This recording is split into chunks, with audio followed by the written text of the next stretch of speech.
When you don't go to geico.com, car insurance can be hard. Like early 90s heavy metal hard. I'm yelling and screaming and I'm loud.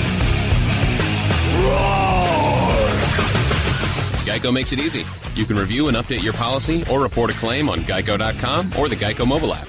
Because shouldn't we all have a little less stress in our lives? I'm not even upset about anything!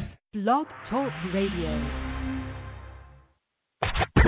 Here we go.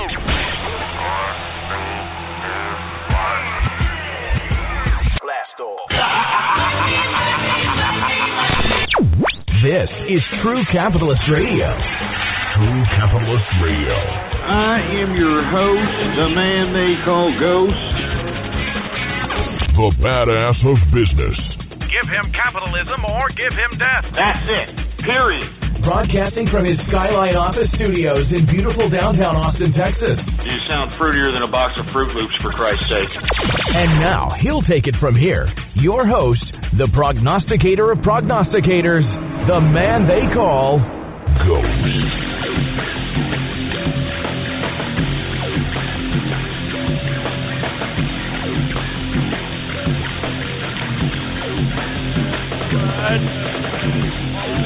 Friday. How's it going, folks? And thank you for tuning in with me to another edition of the True Capitalist Radio broadcast. And, of course, I am your host, the man they call Ghost. And once again, folks, I want to thank everybody for tuning in with me. This is a 4th of July weekend baller Friday, baby. You couldn't get any better than this. And before we get into anything else, I'd like for everybody to please spread it around like wildfire and let everybody know that True Capitalist Radio is in effect and in the house, and we are live every Monday through Friday, 4 p.m. Central Standard Time. Now, I know I wasn't available, unfortunately, yesterday, folks, and if you have followed me on Twitter, you would have already known the story. Of course, the Twitter address is PoliticsGhost, all one word, no underscores. Politics Ghost. Yours truly was having a little bit of chest pains, and the missus wanted to play better safe than sorry, and of course I obliged and went to the hospital. And for you folks that were criticizing me when I came back from the hospital, when I was criticizing Obamacare, I don't have Obamacare, assholes. All right. But let me explain the situation. I had a little bit of chest pains, whatever. The wife was like, hey, let's get you down here. I'm down there at the damn hospital. You know, I've got some decent insurance. I want to let you know that, folks, all right? But let me tell you, it doesn't matter what kind of insurance you got. The way that the government has structured the goddamn healthcare system is a complete and utter scam, all right? Now, believe it or not, I actually wanted to get the hell out of there after waiting for about a few hours just to see some, a two-bit doctor that wasn't even from this goddamn country. Not that I care, but I'm just saying. Secondly, they wouldn't let me go even if I wanted to get out of there. No, once I'm there, they're like, no, we got to make sure everything's okay with you. And So I'm there, and I'm sitting there. And I finally meet, some doctor or whatever, white coat. They do something, do some tests, and they say, we got to give you more tests. There's something we're not sure about. I was like, well, why don't you use the stethoscope? They didn't even use a stethoscope on me, folks. That's what I was telling you in a fucking, excuse my French, a few shows back. That these damn doctors, they don't even know how to use a damn stethoscope, for Christ's sake. They're all machines. I mean, oh, Jesus Christ. Anyway, folks, I go through all these tests. I was there, bebopping around the goddamn medical facilities out there. Test after test. They gave me the freaking, I was on a freaking treadmill, the whole stupid crap. All right? I just, the whole CAT scans, all that garbage, man. I'm serious. I must have gone through at least 5 or 6, 7, 8. I don't even know. I don't even know what the hell was going on. I mean, I was there for so long. I felt like I was just going off keister. I mean, literally, I'm just being in this. Anyway, check it out. I go through all these tests, right? And lo and behold, at the end of it all, they tell me that it's an anxiety attack. I mean, Jesus Christ, are you kidding me? I'm not supposed to have anxiety here. What are you talking about? I just was dumbfounded that, first of all, what I was feeling had anything to do with anxiety, you know, and the whole, I don't know, mental situation going on with the synapses in the brain here that could, you know, cause psychosomatic symptoms of a damn, what would feel like an ongoing onset makings of a goddamn heart attack. Lo and behold, I've got anxiety, for Christ's sake. What the hell's going on here? You know, they wanted to prescribe me some kind of goddamn, Xanax or one of these. I'm not going to take that crap. Are you kidding me? Anyway, I'm just going to have to deal with it, folks. I don't want to get into it. I came back. And the reason I said Obamacare is because, you know, if they knew how to use a stethoscope, and there's 36 areas, from what I understand, that you can, you know, look and see if you hear some kind of irregularities or any kind of cardiovascular. It's just, they used to know what to look for back in the old days. Now they're completely dependent on all these machines, and it's utterly pathetic. And literally, what I feel what happened to me was that they were just juicing on my freaking insurance. I mean, literally, I don't even want to know how much my insurance may go up because of this stupid little freaking trip to the hospital. I almost was so pissed off that I almost wanted to have a heart attack. I'm not kidding around. Like, anxiety? Are you kidding me? I mean, good God, man. Anyway, they were trying to advise me to, you know, calm down and, you know, take some rest and try to take a vacation and all this other nonsense. And, folks, I was gone for one goddamn day. And look at all what's happened, for Christ's sake. I cannot stay away. I could barely stay away on the weekends, for Christ's sake, let alone now. I mean, we are such at an important point in American history that I have to continue to do what I'm doing in hopes of sparking synapses in other folks so that they can go and perpetuate and pay it forward. This is, this is really serious times, folks. When I was, sitting at the hospital playing pocket pool with a bunch of other people that, were sitting around, waiting for, and look, it's not like I went to a damn county hospital or some kind of crap like that, man. This is Obamacare, all right? I mean, these doctors and these hospitals, they already know they got you, all right? Especially if you got insurance, they're going to juice the hell out of it, for Christ's sake, man. But anyway, while I was waiting around there, you had freaking Barack Obama going to Canada, meeting with Trudeau and the Mexican president, basically laying the foundations for the North American Union, folks. I remember talking about that, folks, back in like 2010. Remember that, 2011? And you idiots thought I was tinfoil hatting it back then, for Christ's sake. I'm telling you, ever since this Brexit vote, this international bureaucratic institutionalization of the world is it's exposing itself in vulgar forms. I mean, you couldn't get any more blatant in its just arrogance, abuse of power, and disregard for the law. I mean, did you see this, folks? I mean, it's just utterly ridiculous. We cannot stand for this. And this is why I have to keep coming back up. I know people were tweeting at me when I came back from the hospital. They were saying, hey, take a week off, man. I mean, just relax. I can't relax. I can't do it. Look what's going on around us, for Christ's sake. I'm not kidding. I'm not kidding, man. I mean, every day I look and I see the stench of corruption on the domestic front, on the international front. I take a look at these sick, sadistic bureaucrats that want to put us in a nuclear confrontation with Russia and China.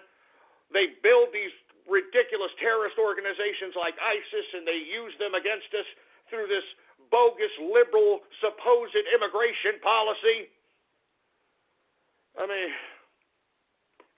it's no wonder I'm having a little bit of chest pain, a little bit of anxiety, for Christ's sake, man. This is a tough thing. And on top of taking in all this, all the corruption, all the blatant disregard, I mean, just everything the bureaucrats are doing on an international and a domestic scale, you got to be a capitalist too, baby. You know what I'm saying?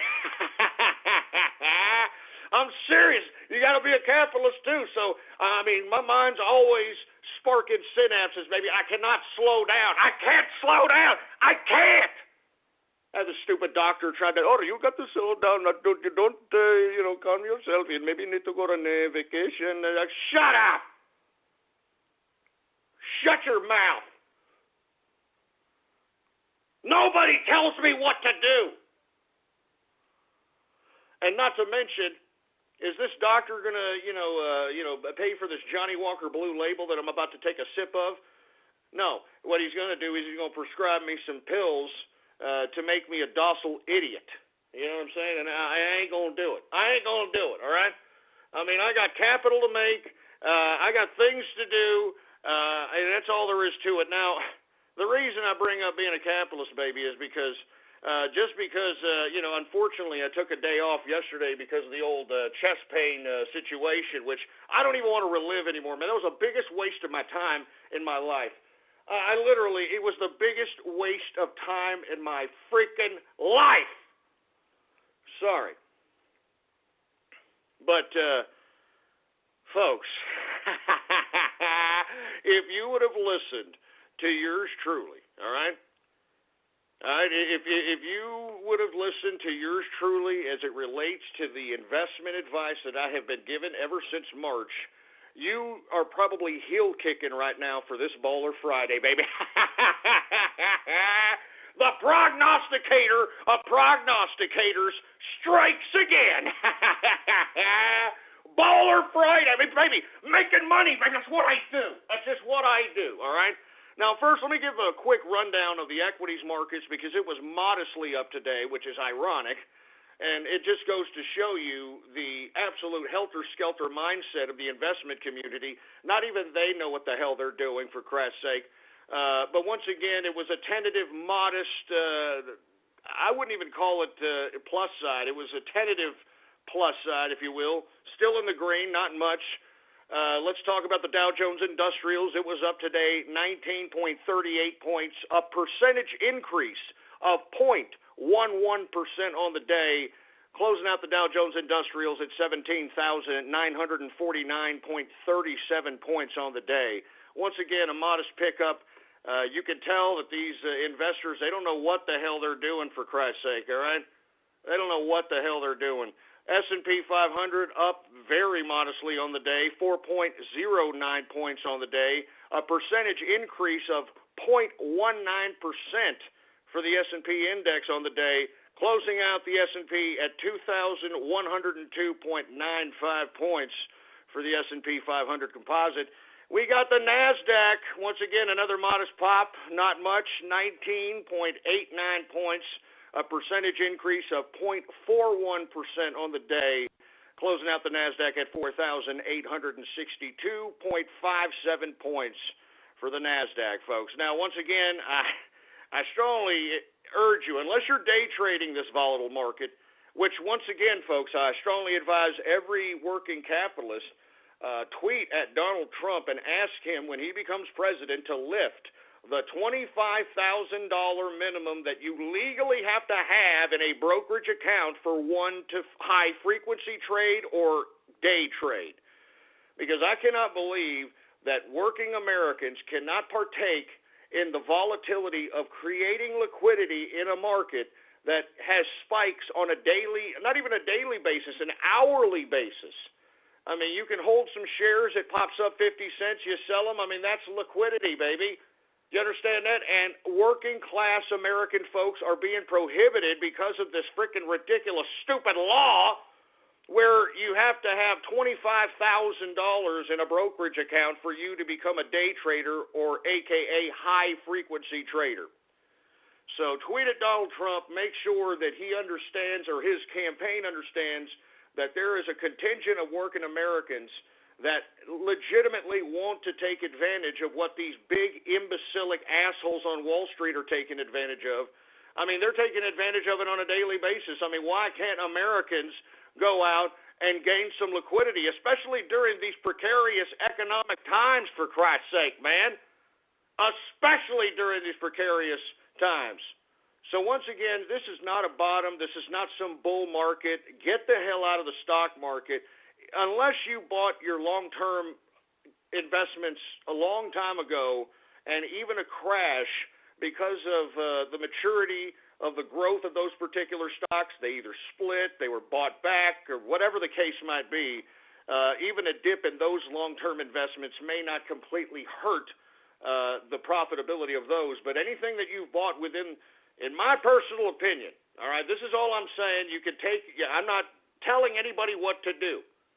But in my personal opinion, anybody who bought anything from about 2009 to now, you need to start entertaining possibly liquidating the majority of those holdings. Because look at what happened during Brexit. And look, I'm telling you, Brexit was not the cause of anything. It's the catalyst. All right, I'm serious. This is why you have such a helter-skelter market out here. You got modest gains today for what? What the hell is Wall Street modestly gaining about it? What is this, a patriotic 4th of July weekend modest gain for a Friday? It doesn't even make any sense, especially with all the corruption, which we're going to talk about here in a little bit, going on in today's American government. So, once again, helter-skelter market. Let's go to the commodities, folks, because that's where I advised everybody, even as beginning as far back as March, even as far back to the YouTube video that I released stating that I may come back in November of last year, that people should entertain oil, gold, and silver, baby. You understand what I'm saying? And we're going to go over that right now. Now, let's go to the oils, the energy sector, I should say. WTI sweet crude was up on the day, folks. All right, that's what I'm telling you. Helter-skelter. A lot of these investors don't know what the hell to do. They don't know where they're going. They don't know whether they're coming or going, but it's up today, and I still think it's a bullish market on the oil sectors, whether you're going to invest into drilling companies, ETFs that coincide with the rise of oil, or if you're a commodities trader by any chance. I am bullish on oil up until the election, and once again, folks, you have to, unfortunately, make a plan. If by some goddamn chance Hillary Rotten Clinton is elected, and I alluded to this not yesterday because I wasn't here yesterday, but the day before yesterday, I alluded to the fact that if Hillary Rotten Clinton is by somehow elected, these oil stocks are going to go up the roof. I mean, barrels of oil are going to go up the roof. And the reason is because, folks, she's bought and paid for by the Saudis. That's the whole reason why the Democrats push this whole climate change nonsense, so that they can corrupt the average everyday American voter into believing that not producing oil on American soil is a good thing for the environment.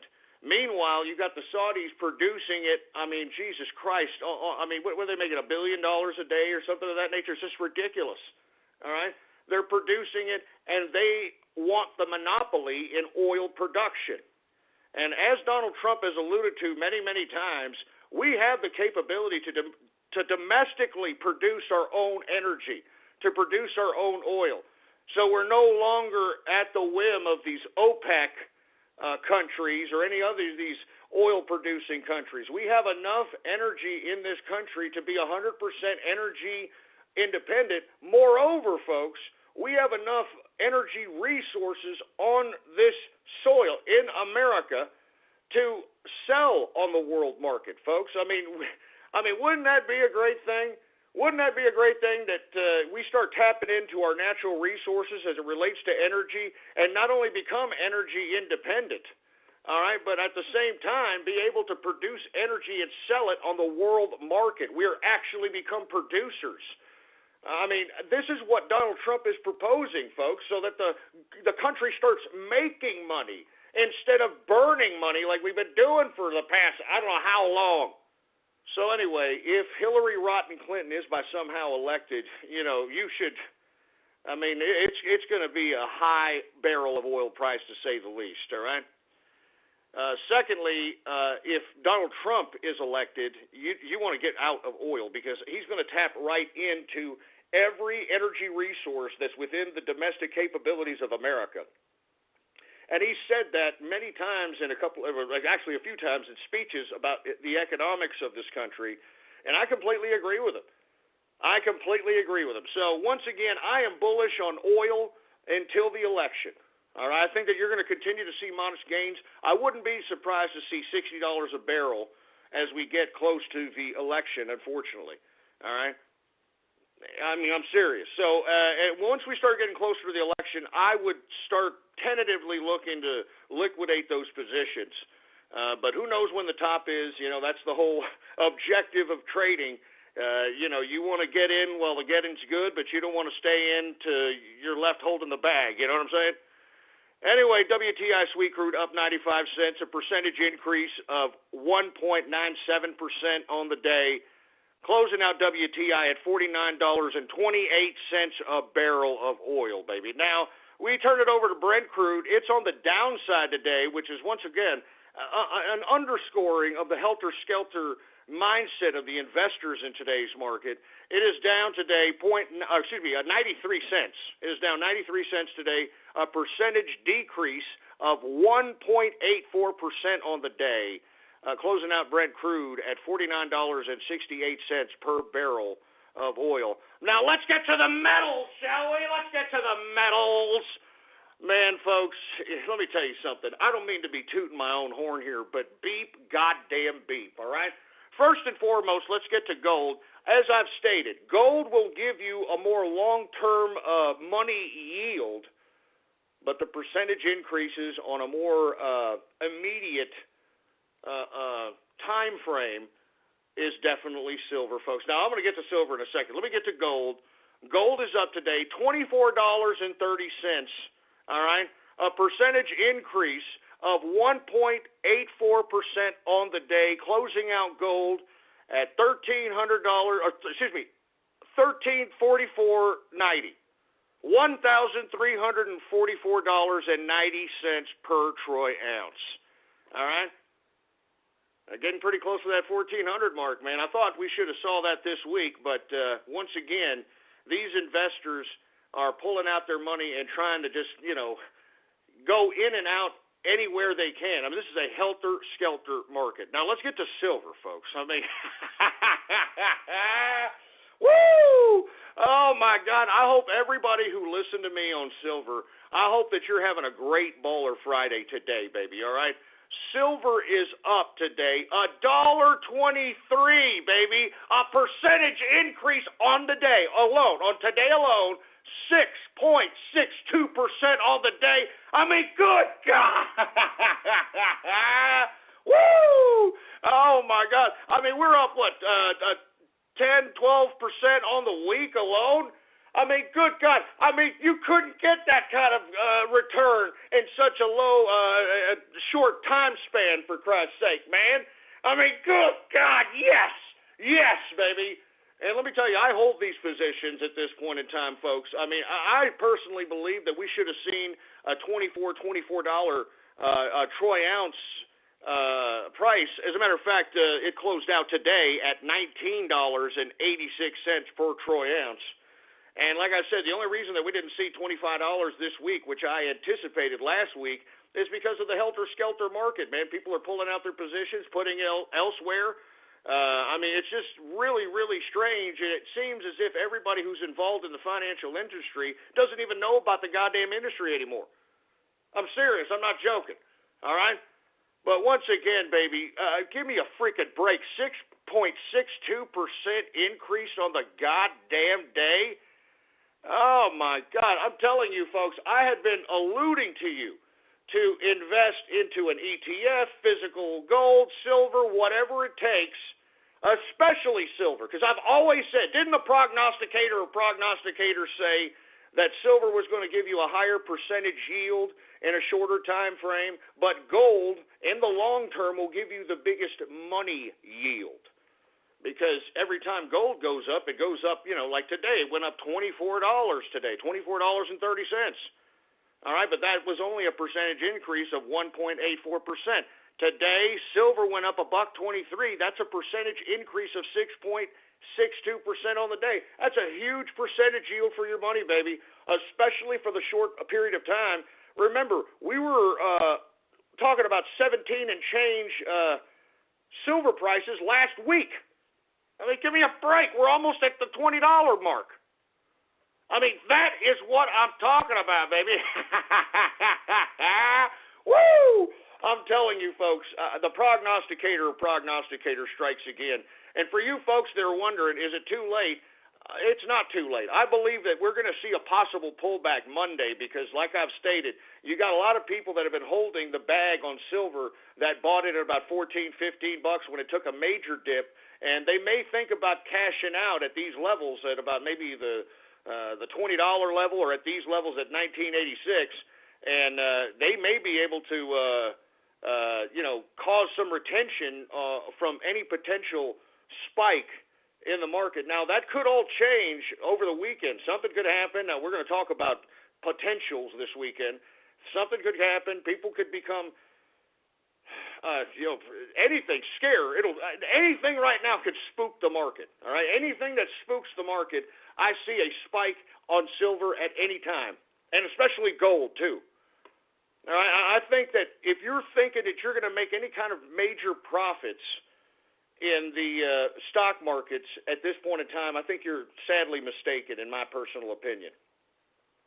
I think that the only thing the stock market is good for is for day trading. And if you can't day trade, I think that's a shame, and that's why we have to make sure Donald Trump and his campaign know that working capitalists want that law where you have to have $25,000 minimum in a brokerage account for one to participate in day trading, a.k.a. high-frequency trading. It's not goddamn fair, but who does that protect?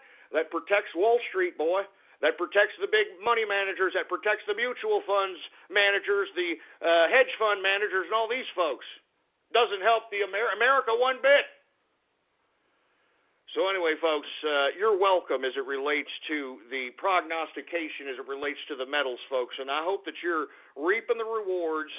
But I'm saying that this is going to continue going up. All right, I don't think that anyone is too late on this rise on silver.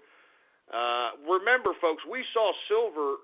I think it was back in 2010, 2009, around that point when I first started covering the markets at True Capitalist Radio. We saw $55 troy ounce at one point in time for silver. So I believe that we'll be able to see those again, especially in this precarious equities market, for Christ's sake, man. So once again, go where the safety is. And my personal opinion, ever since the beginning of economics, gold and silver has always been the safety net as it relates to being able to hold one's liquidity. Now, let's go ahead and get to some news, folks, because I want to make this a free format Friday. But because I was gone, I mean, there is just so much crap, man, that has just been going on out here, for Christ's sake. I definitely want to talk a little bit about a little bit of Trump news. I definitely want to say that Trump, I think he's doing a brilliant move. He's going out doing speeches. I strongly advise you folks to listen to his economic independence speech. Brilliant speech, basically calls out Hillary Rodham Clinton as a lackey for the Chinese government and for the Saudi Arabian government. Just lays out a complete bitch slap to Hillary Rodham Clinton. Moreover, folks, I think that he's letting Clinton self-implode. And I think that she's doing it, for Christ's sake. I mean, this whole email scandal is literally coming around and causing some big scandals here, and we're going to talk about that here in a second. But I read here on the Drudge Report recently that Hillary Rodham Clinton is spending $500,000 a day in media advertising and attack ads on Donald Trump, and Donald Trump hasn't spent a dime on him, baby. Oh! I'm telling you, this man is revolutionizing the idea of campaigning. I mean, he's a capitalist, for Christ's sake. Why burn money if you don't need to? Anyway, folks, I got to say, cheers to Donald Trump for just sitting back and watching the left destroy itself. Because, give me a break with all the disgusting, despicable scandals that are happening. We're going to get to this one right away. But I want to say, first of all, cheers to everybody on this Baller Friday, 4th of July weekend edition of the True Capitalist Radio Show. I want to thank everybody who was wishing me well wishes when I had this unfortunate chest pain episode, which ended up being nothing more than, anxiety, which I'm unfortunately a little embarrassed to admit. But hey, at least I'm still here. I'm still kicking. I'm not going to rest. I'm going to continue doing what I'm doing, folks. We have to make sure that Donald Trump is elected president, and I'm saying cheers to the capitalist army who have conducted operations and are still conducting those operations, Operation Barrel Roll and others, to make sure that we solidify Donald Trump as being president of the United States, because this is the capitalist revolution. And I will not be stopped, the capitalist army will not be stopped, and the Trump train will not be stopped. So I want to say cheers to everybody, and cheers to Donald Trump as well. Cheers to the capitalist army. Cheers to the worker. Cheers to the taxpayer. Cheers to you on this Baller Friday, baby. Oh yeah, baby. You know what I'm drinking? Johnny Walker Blue Label. Oh yeah. Oh man, you know it and I know it, baby. It's a Baller Friday, especially after the gains that we got on these medals. Anyway, folks, once again, we have to make sure that we do whatever it takes to make sure that Donald Trump is elected president.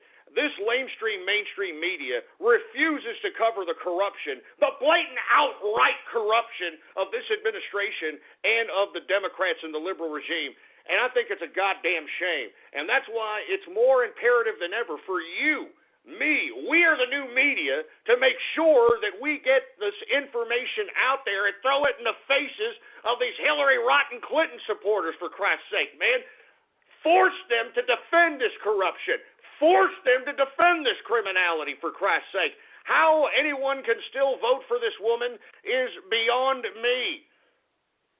Is beyond me, for Christ's sake, man. But I'm telling you this right now.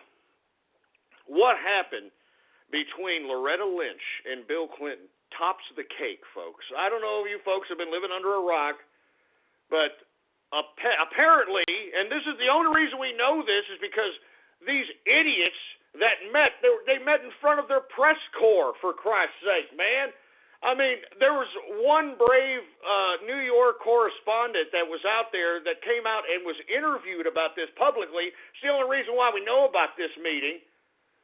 Literally, Loretta Lynch, Bill Clinton, they meet privately for 30 minutes on a goddamn airplane. And now I know that there's a lot of Democrats stating, "Well, what difference does that make? I don't. Who cares? I mean, what the hell, folks." His wife and him are under investigation by the FBI. You understand this? They are under investigation by the FBI. Hillary Clinton with her email scandal, and according to reports, because the FBI has delved into this email scandal with a damn microscope, it has tentacles relating to the Clinton Foundation, or the Clinton Global Initiative, which is Bill Clinton's department. Now, folks, I'm telling you this right now. What Loretta Lynch did was unbelievably illegal. Why this woman is still at her post as the top cop at the Department of Justice, I just don't know. I mean, what a vulgar display of abuse of power, to say the least. And you're talking about a serious, soulless bureaucrat. She must have went to the same soulless school of bureaucracy that Obama did. Because, good Lord, did you see her with a straight face say that, "Oh, well, we didn't do anything. All we did was just sit around and we talked about his kids and he liked to play golf and Fios is not cable. We're wired differently, which means you can get the fastest internet available with equal upload and download speeds from 50 to 500 megs. So you can upload 200 photos before your favorite song is finished. Click the ad and switch to Fios today to get our best offer ever. The only reason we know that this meeting took place, folks, was because the press corps was following these people, all right? And because Bill Clinton went onto her plane and they went in there for a 30-minute talk. Who knows what they talked about? The FBI, which sounds to me like they're complicit with this, all right, told the reporters to turn off their cameras so that Bill Clinton can go into the damn plane and they won't document it with any kind of photography or any kind of video camera. I'm not joking. This is what the New York correspondent that was covering this said in an interview. You can actually look that up, for Christ's sake. This is not some tinfoil hat conspiracy here.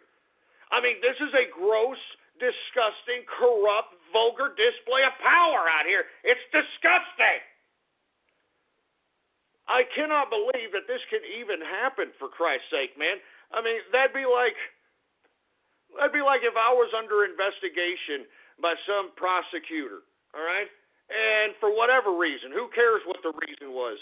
And then me and the prosecutor decided we saw each other at, a badass steakhouse like Perry's out here in Austin, Texas, and we decided to go into like the back private area or at the chef's table to go have a goddamn conversation about golf and crap. That's BS, man. That's illegal, man. That's illegal, and let me tell you something. We would both be prosecuted if the prosecutor met with me privately during an investigation about me or about someone in my family, for Christ's sake, man. I'm not joking around. This is pure criminality. I mean, they just throwing the law out the window. Throwing the law out the window. Now, what makes this even more ironic, folks, okay, is that lest we forget that Bill Clinton appointed Loretta Lynch in 1999 as the U.S. Attorney for the Eastern District of New York. I mean, doesn't this get worse and worse, for Christ's sake? I mean, good God. No wonder old Slick Willie thought he had the balls to just go up in there and talk to her, for Christ's sake, man. I mean, this is an unbelievable vulgar display of power. Now, one thing I definitely want to discuss is an element to this whole dynamic that I didn't even contemplate. Now, I do want to quote the source in which I'm going to discuss this new idea of looking at this whole blatant form of corruption. And I'm talking about Judge Jeanine Pirro, former judge, former prosecutor in New York DA. She surmised, because she knows the law, she knows exactly what's going on here. You see, Loretta Lynch, after this meeting, should have recused herself at the very least. I think she should be removed from the post and possibly arrested, if you want my personal opinion. But she not only should recuse herself, she didn't recuse herself, and she didn't exactly allude to the fact that she's going to oblige the FBI's findings. I mean, if you take a look at the speech that she had here recently in Aspen, and it was a blatant, put-on interview by this fruity-ass black reporter that was obviously, somebody to fluff up the situation, all right? But inevitably, she was saying in legalese terms that, she'll leave it up to her prosecutors and her team to go and fine-tooth comb whatever the hell the FBI found, and then they'll pursue whatever they want from there, meaning that she is going to have the last decision on whether or not they are going to pursue charges in the email scandal relating to Hillary Rodham Clinton. Now, what Judge Jeanine Pirro alluded to, which is unbelievable, I cannot believe I didn't even put this together, was that it just goes to show you that Bill Clinton going onto the plane and going up to Loretta Lynch and talking to her in a plane in front of everybody, in front of a press corps, people knew it, they saw it. It says to Jeanine, which I couldn't even imagine. I cannot believe it, man. The reason that the Clintons are not going to be prosecuted, and the reason that the whole Joe Biden thing, remember I talked about how Joe Biden was going to possibly usurp the nomination? That didn't come to pass at all, for Christ's sake, because as I've stated, all right, these people know where the bodies are buried. Now, what Jeanine Pirro suggested was that the reason that she's not going to be prosecuted, and the reason that Bill Clinton was so blatant in going up into the plane, was because the first witness that Hillary Clinton will call to testify is Barack Obama. And the reason is because Barack Obama was emailed with this supposed private email from this private email server, and that puts him complicit with this whole email server scandal. And because of that particular component, they're going to cause a constitutional crisis if the Democrats, Loretta Lynch, Barack Obama, anybody tries to come at Hillary Rodham Clinton relating to this email scandal. I mean, I cannot believe how diabolical these Clintons are, but Jeanine Pirro put the damn pieces together, and I couldn't believe it. I mean, no kidding. No kidding, man. I told you, these Clintons are just unbelievably diabolical criminals, man. I'm not joking around. No wonder Bill Clinton can just go up into a goddamn plane and say, hey, Loretta, you better, pipe your ass down. We know where the bodies are buried, and you better tell Obama, he indicts Hillary or you indict Hillary. Hillary's going to call Obama first to testify, which will make him complicit with whatever alleged charges that are going to be thrown up against Hillary Rodham, which makes him complicit in criminality, and it's going to cause a huge constitutional crisis. It could bring down the whole goddamn government. I mean, I'm serious, man. I could not believe it, but this just all makes sense now. That's why we're not going to see anything happen to Hillary Rodham Clinton. Nothing's going to happen to her, all right, folks? And that's why you got Loretta Lynch having to go out there with a straight face and saying, no, we're going to do a good job. We're going to make sure we go through everything that the FBI found, and we'll make a determination from there. Unbelievable, man. Unfreaking believable. I mean, this is serious business. I mean, this is the most grossest, corrupt abuse of political and legal power that it's probably in American history, folks. I want you to know this. I mean, this is why we have to get this information out. We have to get this information out. That's why Hillary Clinton is the nominee for the Democratic Party. That's why Joe Biden, and even though there was a small faction within the Democratic Party that want to usurp the nomination from Hillary Rodham, they didn't do it. All right? It all comes clear now, man. It all comes clear. What a corrupt bunch of weasels, man. Oh, my God. I'm sorry, folks. I'm serious, but this is our government here. All right? This is our goddamn government here, for Christ's sake, all right? Attorney General, top cop, meeting with Bill Clinton. Bill Clinton walks up on her plane, for Christ's sake, man. I mean, that's how cocky this son of a bitch is. Walks up on her plane. Oh, my God. Anyway, that's my synopsis, and, of course, I actually agree with Jeanine Pirro. I believe that this Hillary Clinton, Bill Clinton crime family has the American government by the throat. I'm serious.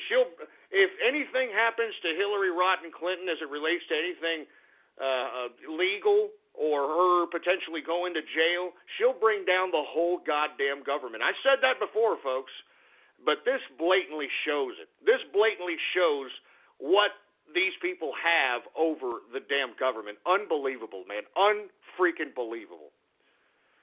And, folks, it gets worse and worse. I don't know if you folks read here recently. There's been reports that the Paris shootings, remember those in November? A bunch of gunmen went into the supposed gun-free Paris, started, killing a bunch of folk. Well, lo and behold, one of those guns happened to be a part of the infamous Fast and Furious program that was conducted when Eric Holder was the Attorney General under the direction of Barack Obama. Now, folks, once again, these scandals and all this crap, it's so confusing. Let me enlighten you, folks, if you have forgotten or not aware of the Fast and Furious operation, okay? The Fast and Furious operation was directed by the administration, put into action by Eric Holder, in which the government, the United States government, were voluntarily giving guns to drug cartels for whatever reason. Now, according to Eric Holder, they were claiming that they were tracking those guns, and that's why they gave the guns to the cartels. I'm not kidding around, folks. This was an actual operation. Why no one has been prosecuted or brought to justice for this, I have no idea. But these guns, all right, one of them had already been at a crime scene related to a Border Patrol agent who was murdered, all right? So that's where one of those guns from the Fast and the Furious came from.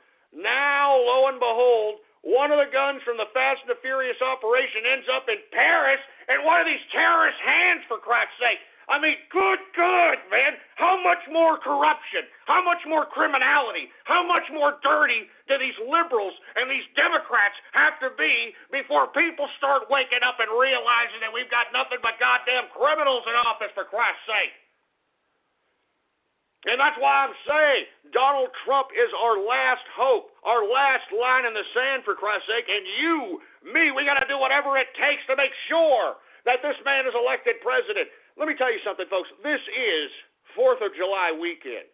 And this 4th of July, if you're getting with friends, if you're getting with family, you better discuss these issues, folks, because it is this important, all right?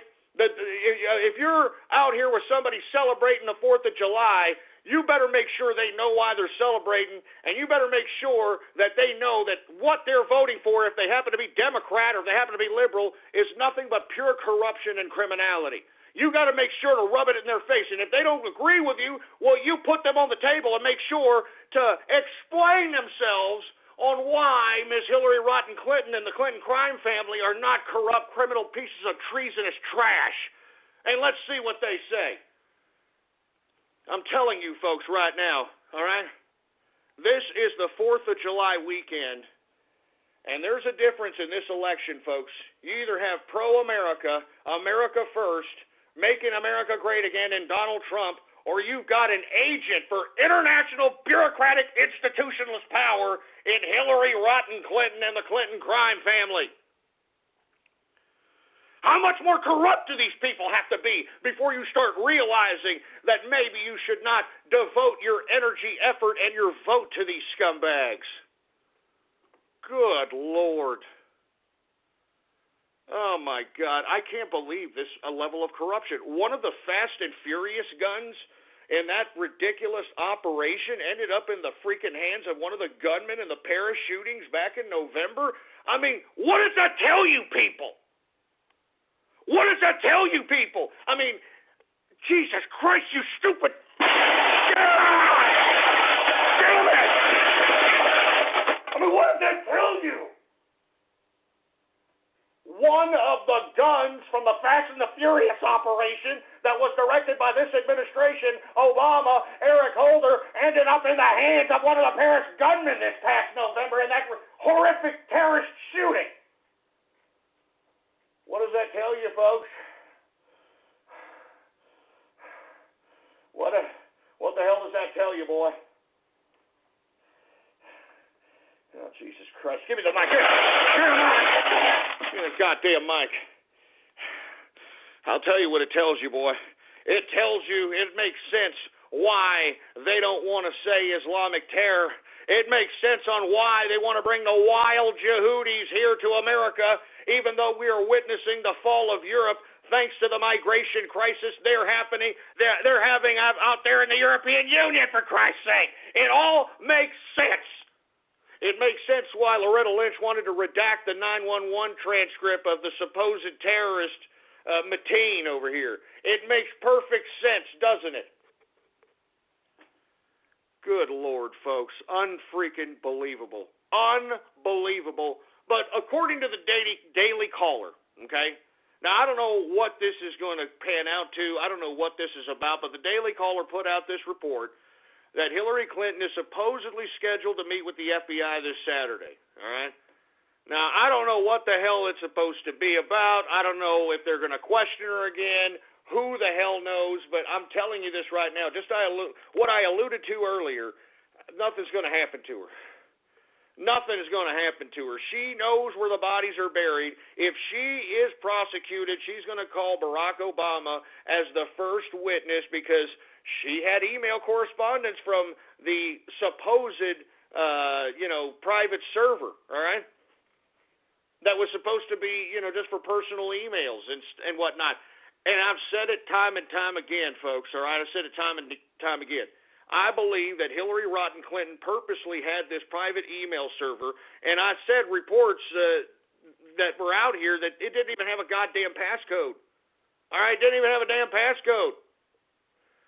I believe she purposely put that email out there and purposely put classified documents as a honeypot for any one of those people who have donated to the Clinton Initiative, Clinton Global Initiative, Clinton Foundation.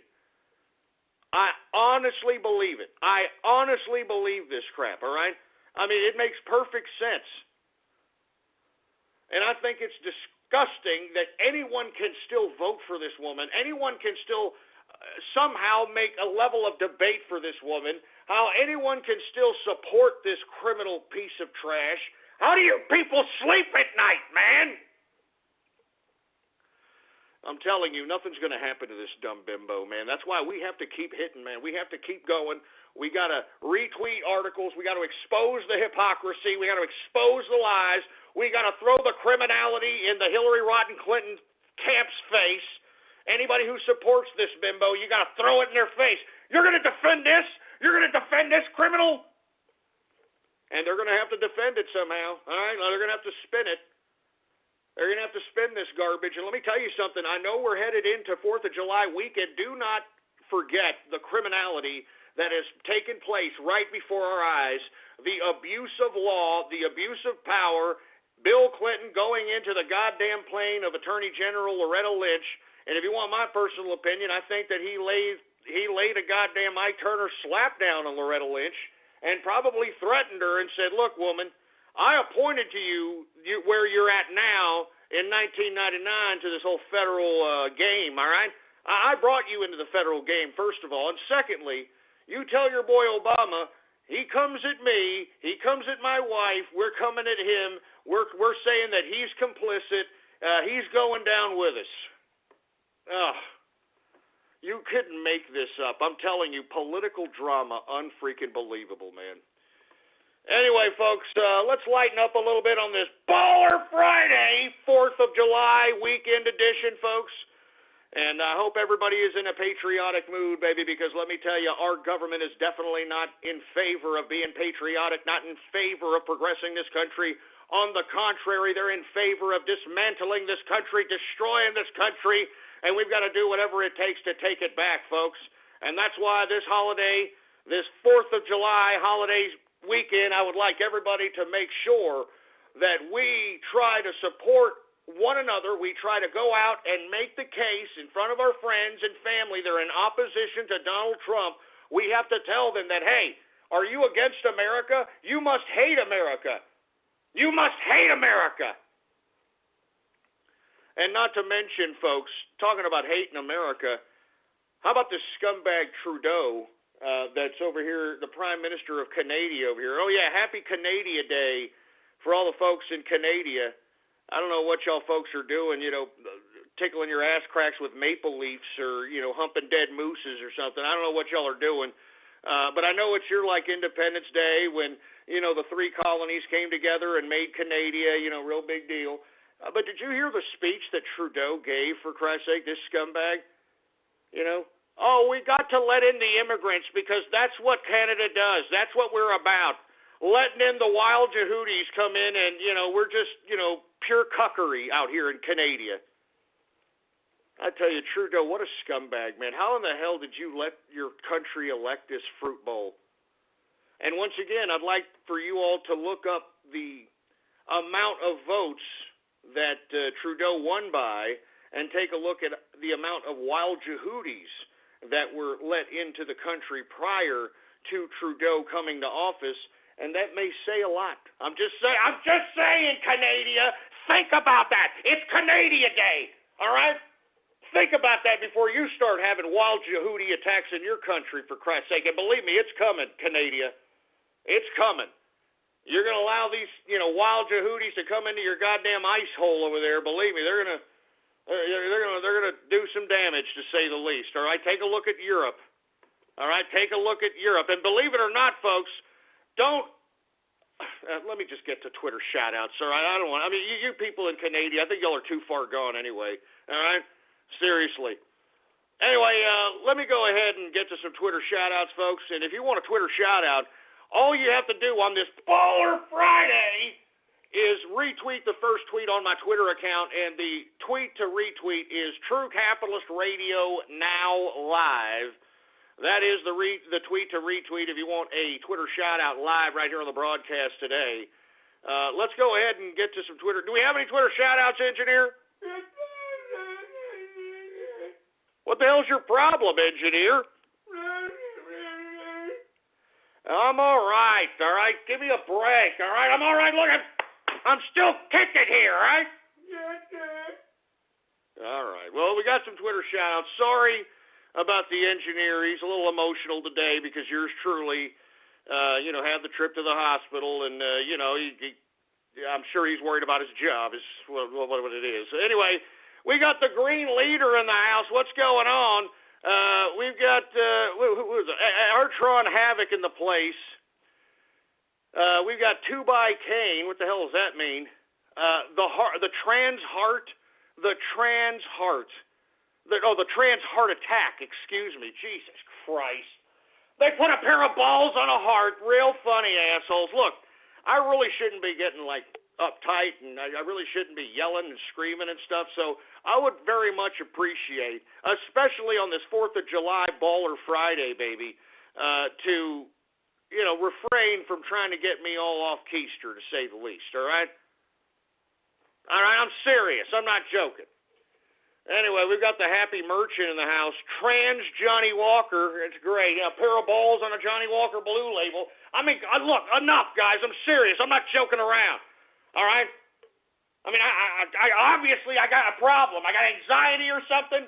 I mean, I got freaking, I don't know, heart palps. I don't know what the hell's going on. I don't need any more antagonization from you goddamn troll terrorist or cyber vermin. Jesus Christ, there's the Trans Nintendo, Trans Fruitcake, Trans Dusky, Trans Shuttle. I mean, good God, man. I mean, this is a Baller Friday here, man. Come on.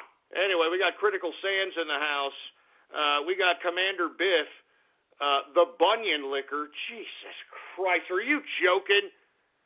We've got Placebos for Ghost. Those actually work. It's scientific fact. We've got Capitalistic Beer, Johnny Fremont, Anxious for Butter. Hey, look, it's not the butter, all right? You assholes. I know, you idiots, you keep telling me that, I've got a, potential heart situation because of the butter. It's not the butter, all right? Stop it. It's not the freaking butter. Anyway, we got Capitalist UK, Land Lakes Arteries, Lando Lake Arteries. Real freaking funny. Butter Churning Ghost. Jesus Christ. Look, man, I'm not joking around here, okay? I mean, I wasted time yesterday thinking that I could potentially have had a heart attack. Lo and behold, I got anxiety because it's probably because of all the goddamn garbage that's happening in my country, and I cannot believe that we've got a bunch of idiots for the general American public that can't witness corruption that's right before their goddamn eyes. And the last thing I need, folks, I'm going to be honest with you, is you people get me all riled up, get me all pissed off. I don't need that right now. Do you understand this? I don't need that right now. Let me get another drink, for Christ's sake. I don't need it!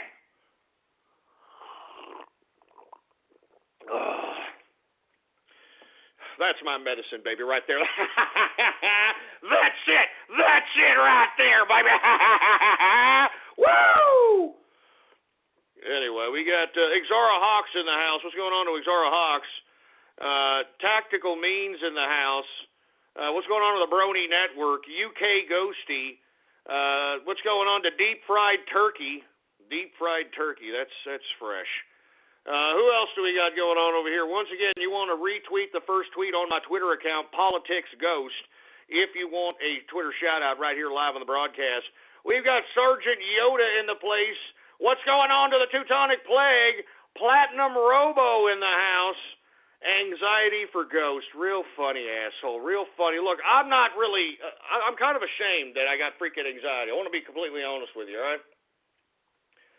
I mean, I'm not afraid of anything, for Christ's sake, but, you know, according to the doctor, it's not something that I'm really in control of, that in the back of my mind, for Christ's sake, or something that... I don't know. I don't care. All I know is the next time I got chest pains, I'm shooting shots. That's all I'm saying, all right? All right, the next time I got some chest pains, I'm chugging beers. I'm not going to sit in freaking no goddamn freaking hospital for 8 hours, man. Anyway. We got Hans Govensmitz. What's going on? Ghost eats with Hillary. What the hell does that mean, you son of a bitch? We got Trump and Capitalist in the house. Shilling at the hospital. You son of a bitch. Shove it up your ass. Prostate exam Ghost, shut up, all right? Man, look, I can't believe you guys, man. I mean, what if I had a serious heart attack, you son of a bitch? You see, you people don't even care. You don't even goddamn care, you sons of bitches, man. Look at this, choking on butter, you know, Ghost butter up ham bone. I mean, God! Damn it! This is my first show back since I got out of the hospital. And this is how you repay me, for Christ's sake? Son of a bitch. I'm shooting pearls to you idiots. I'm freaking shooting pearls, for Christ's sake. And you assholes could care less. That's what pisses me off the most. I mean, that's really what ticks me off the most.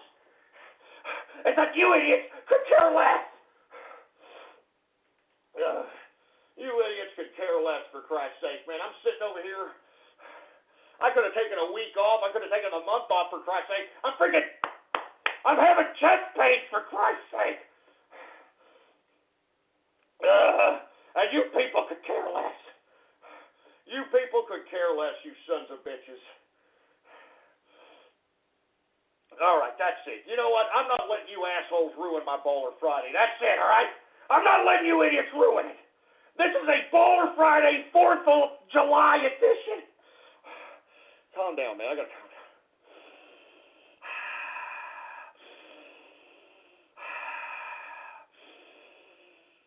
The sun is warm. The grass is green, all right? That's how the sun is warm. Jesus Christ, the grass is green. What the hell's that panda doing right there? Son of a bitch!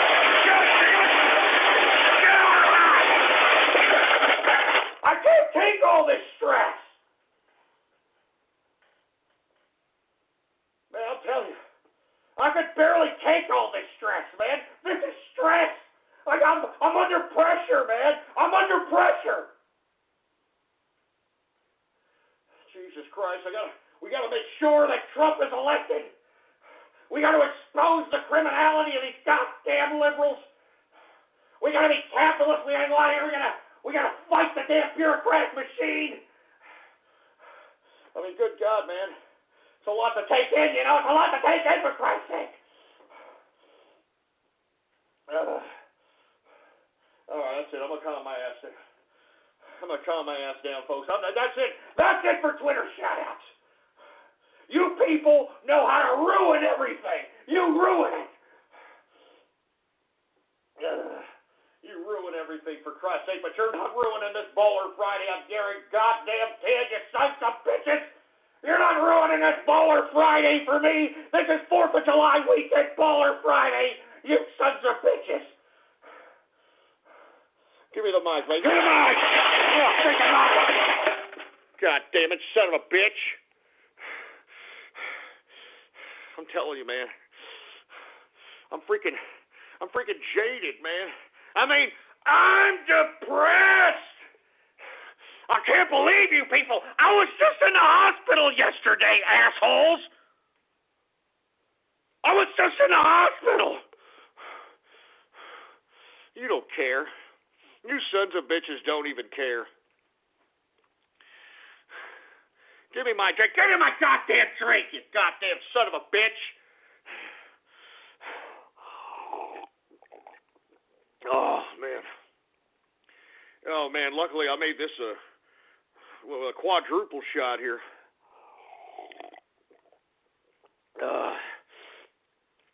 I anticipated that you sons of bitches were going to do something like this, yeah? I anticipated that you sons of bitches were going to do this.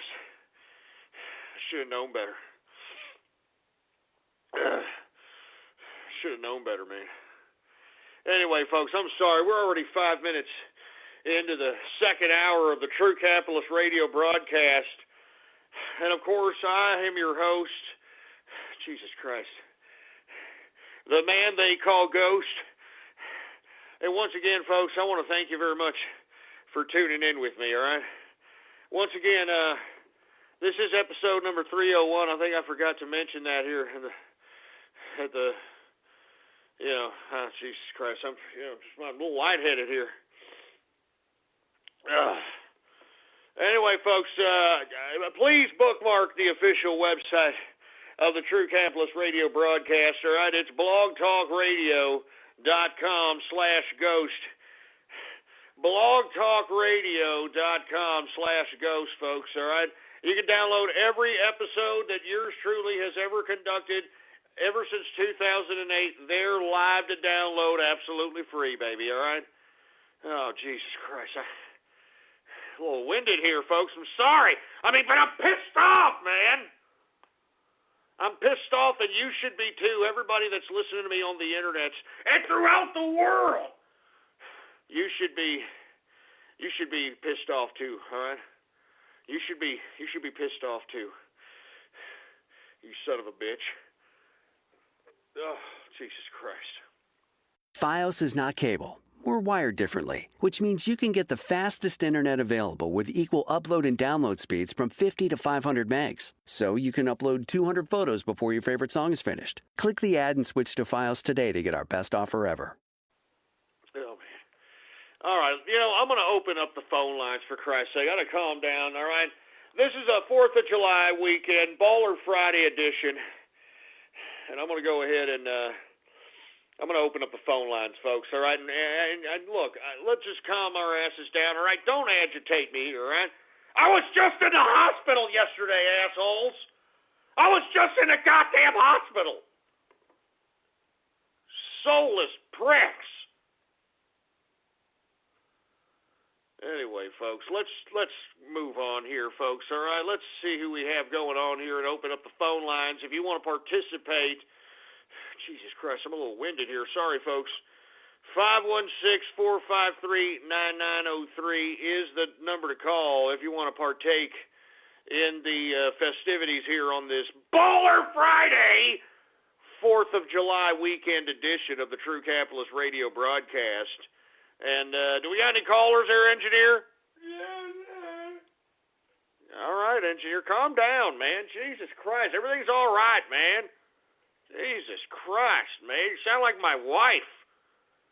Anyway, let's move on to the broadcast here, folks. I want to hear from you. It's a free format edition of the True Capitalist Radio broadcast like it is on every Baller Friday.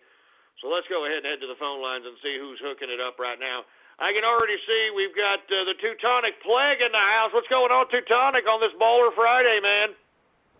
Ghost, how you doing, man? Sorry about the noise. Let me step outside. I'm calling you from a barbecue joint. I'm celebrating this Baller Friday by eating a damn pulled pork sandwich and drinking a damn soda pop, man. Stewart's Key Lime, good shit.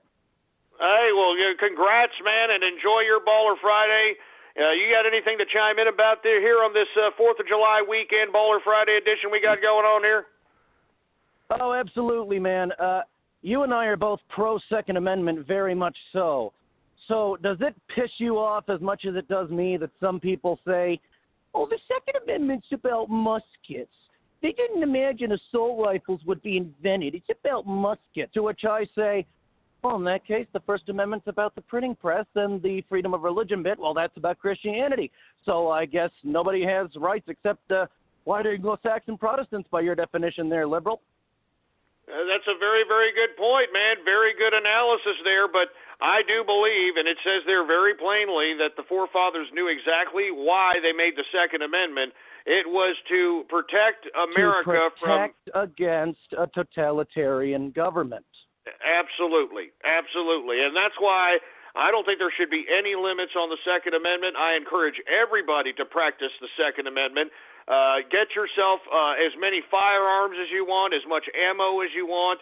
I don't care about magazine capacities, or I don't even care if they're fully automatic or semi-automatic. The bottom line is that everybody needs to protect themselves, especially when you've got this liberal administration who they're blatantly criminal, blatantly corrupt, and moreover bringing in the problem of the wild Yehudis. That, and if you want my personal opinion, Teutonic Plague, I honestly believe that we may see a false flag or some level of terrorist act this weekend. And the reason I'm saying this is because of all the corruption that has been put forth in the media, and they need cover. You know, Barack Obama needs cover, and of course the Democrats need cover. They're in power. Clinton needs cover. Absolutely, and I believe that that's going to happen this weekend. I'm not going to say I have any inside knowledge because I don't, but I mean these types of things coincide with these types of media potential indictment influenced corrupt politician situations, if you will. I vaguely remember when Bill Clinton was going to be indicted or was involved in the whole situation as it related to him committing perjury in relation to Monica Lewinsky, and it wasn't but a few days later the Oklahoma City bombing happened, and I don't want to get into the technicalities of what I believe happened at the Murrah ATF or federal building out there in Oklahoma City, but that's basically what happened, and I just don't put Oklahoma City. Go ahead. Speaking of the Oklahoma City, excuse me for interrupting, but it needs to be said. Speaking of that particular incident, on the news, you remember it said something to the effect of Mr. McVeigh, Tim McVeigh, worked alone and his accomplice got life in prison. Please explain to me how that makes sense at all. You know, it doesn't make sense. I believe that McVeigh, if he had something to do with it, it was a very light capacity. He was probably one of the few people conducting the operation that had to take the fall, if you want my personal opinion, because the operation in general, and look, I've done some extensive research on it. I don't want to get into a debate on what I believe happened there, but whatever happened there, it happened, and it basically deviated the mental consciousness of America from the illegal activities conducted by Bill Clinton at the time. So I believe, in my personal opinion, given that this is 4th of July weekend and you've got these liberals bringing in a bunch of wild Yehudis at the taxpayers' expense at $20,000 a pop to bring them here, and then once they're here, they're automatically given welfare, food stamps, free housing, free education, free health care. I believe this is a recipe for disaster, and that's why I suggest everybody to practice their Second Amendment and get themselves armed as soon as possible, because I believe there's going to be something happening this weekend, and I believe that it's going to be a direct consequence of taking people's minds off of what Bill Clinton did, which is a vulgar display of power going into the plane of one Loretta Lynch. And I don't know if you heard the show earlier. I believe that he believes that he has that much bodies on the Obama administration. He's that ballsy to go up and basically, in my opinion, I think he threatened Loretta Lynch and had a message for Obama and said, hey, you indict Hillary, we're going to call you, Obama, as the first witness to testify, and you are complicit in whatever is alleged by the FBI or by your Justice Department, because I emailed you several times. I emailed you documents. I emailed, you knew about this server, and you are directly complicit with this email scandal that your administration is going to charge me with, which they're not going to. Absolutely. And allow me to introduce you to a phrase, I believe Mr. Hegel said it, thesis, antithesis, synthesis. The government is bringing in these migrants, these wild Yehudis, these known terrorists, so they can commit terrorist acts. The government blames the guns and convinces the citizens to give up their freedom for safety. And, of course, as Ben Franklin said, those who would sacrifice liberty for a bit of personal safety deserve neither freedom nor safety. And so they're doing this, and their solution is, well, if the citizens, basically surrender your rights and do what we say and be sheeple, we'll protect you, we'll be your friend. I mean, yeah, we're going to have to shove a camera up your ass to make sure you don't go a la snack bar, but hey, and that's their solution. Yeah, that's a very good point. Hey, stay right there. We'll get you in on Radio Graffiti in the third hour. Enjoy your pork sandwich and your Baller Friday there, Teutonic. But let me tell you something right now. I'm glad you were quoting the Hegelian philosophy, because that is a part of the Hegelian philosophy, and that's why when I talked about communism and about the leftist ideology, they believe that through the dictatorship of the proletariat that they can force the Hegelian dialectic at a more rapid pace, as opposed to allowing the philosophical idea of the Hegelian dialectic happen through the natural chain of events. But I don't want to get into a whole conversation about Marxism or anything of that nature. But moreover, folks, as I was talking to the Teutonic Plague, I genuinely believe that something is going to happen this weekend, folks. And I'm not trying to wish it. I don't have any direct knowledge of anything. But, folks, this kind of pattern happens all the time. And, this is what makes me such a great prognosticator. Some people ask if I'm psychic. Some people ask if, I'm inside or whatever the case might be. Folks, I mean, there's patterns to everything. That's why history is so important to learn. You notice that they're trying to eliminate the whole concept of learning history in schools out here. And the reason is, folks, is because they don't want you to know that the more things change, the more they stay the same. All right? And that's all there is to it. That's why, it's very easy to be the prognosticator of prognosticators if you know the empirical data, if you know the statistical data, and you can, identify certain patterns within the data. And moreover, human intelligence also plays a factor as well, folks. So anyway, with that being said, I know that this is going to be a heavily traveled holiday weekend. I strongly advise everybody to please be careful, be on the lookout for any suspicious activity, be on the lookout with anybody, for anybody. I mean, even if they look like undercover agents with radio strapped to their pockets, or if there's wild Yehudis with backpacks, or any nefarious looking person, be sure to identify it and then move away from the threat, and then try to tell somebody or as many people as you can, so that you could be the first one to identify what was actually going on. Because in my personal opinion, folks, I believe that if something does happen, it's not going to be a real attack. It's going to be much like what is unraveling here in the Orlando shooting. And I know I'm going to get a bunch of tinfoil hat tweets, which I don't really care. But this attack in Orlando was an utter false flag. There was no bodies. I mean, you're talking about 49 people, no bodies.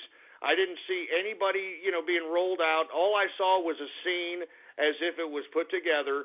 R.T. Rupley just happened to be in that damn, in back of that freaking radio shack across the street from the Dunkin' Donuts, happened to catch supposed victims being carried out, but they're not being carried out of the club. They're being carried to the club. And I've highlighted that over and over, and I'm glad more people on the internet identified that and a bunch of other things that are just unbelievable anomalies as it relates to this shooting. Now, whether it's real or not, it really doesn't matter, folks, because I've alluded to this time and time again. Even false flags, even if we were to prove that this was an utter act, all right, that, this whole Orlando shooting was an act, it's legal under the law, man. I'm telling you this right now. I tweeted an article out of Foreign Policy magazine. You can look it up for yourself, in which it says that now propaganda, government-made propaganda in America is now legal. And, of course, folks, I don't want to get into this whole debate about the Orlando shooting, but once again, that right there should go to show you that at any time they can pull off something and deviate the consciousness of the American people into believing something else. All right? I'm not kidding around. So anyway, folks, please be aware. And if something does happen this weekend, I'm definitely going to do a show, okay? Because I'm gonna be there and I'm going to say, look, you see what happened here? Because they are going to try to deviate the consciousness of the American people. Because right now, it doesn't look very good for Hillary Rotten Clinton. I mean, even Democrats. Did y'all hear Morning Joe, for Christ's sake? Not even that liberal freaking trash of a freaking broadcast could justify why in the hell Bill Clinton was meeting with Loretta Lynch in a goddamn airplane for 30 minutes. Not even that liberal piece of garbage propaganda machine. So anyway, that's what I'm saying, folks. Anyway, let's continue going, folks. 516-453-9903. We're taking more callers here. It's a free format Baller Friday. All right, on this 4th of July weekend edition of the True Capitalist Radio broadcast. All right, let's see who else we got going on over here. How about area code 309? You're on the horn. Hey, Ghost. How you doing, man? It's good to speak to you again. Hey, what's going on? It's Jimmy Capitalist. How you doing, man? Yeah, I'm not too bad, man. You know, having a good Baller Friday. I'm hoping you're having a good one, too. Oh, hey, I'm having a great Baller Friday, man. I mean, really, really excellent. What's on your mind on this Baller Friday edition here? You know, to be honest, man, I'd like to have a bit of a, back and forward conversation as to regards to financial markets and investing, if you don't mind, man, because I'm going to give you a little bit of background about myself. I'm a young man. I got my own place, my own cars and all that, but I've mostly been getting by on a paycheck. But, you've been a big influence to me on my life, Ghost. I've followed your political insight, and recently I've become more and more interested in markets, equities and commodities and all that. And if you don't mind, I'd like to have a bit of a chat about that. Well, go right ahead, man. No problem. It's a free format edition. Go right ahead. All right, man. Well, to be honest with you, I'd like to, have you got any advice or tips? Just, I've never invested before. I've never really started before. I've got my stepfather, for example. I mean, he's not my stepfather anymore. I don't want to get into that shit. But he personally has a lot of, silver. I mean, forgive me, I can't get my words out right now. I've had a lot of drink, but I see you talking a lot about silver and gold and saying that it's a safe investment. Now, I've also heard you say that there's a crash coming up. Well, there should be a crash coming up, and I think you're right there.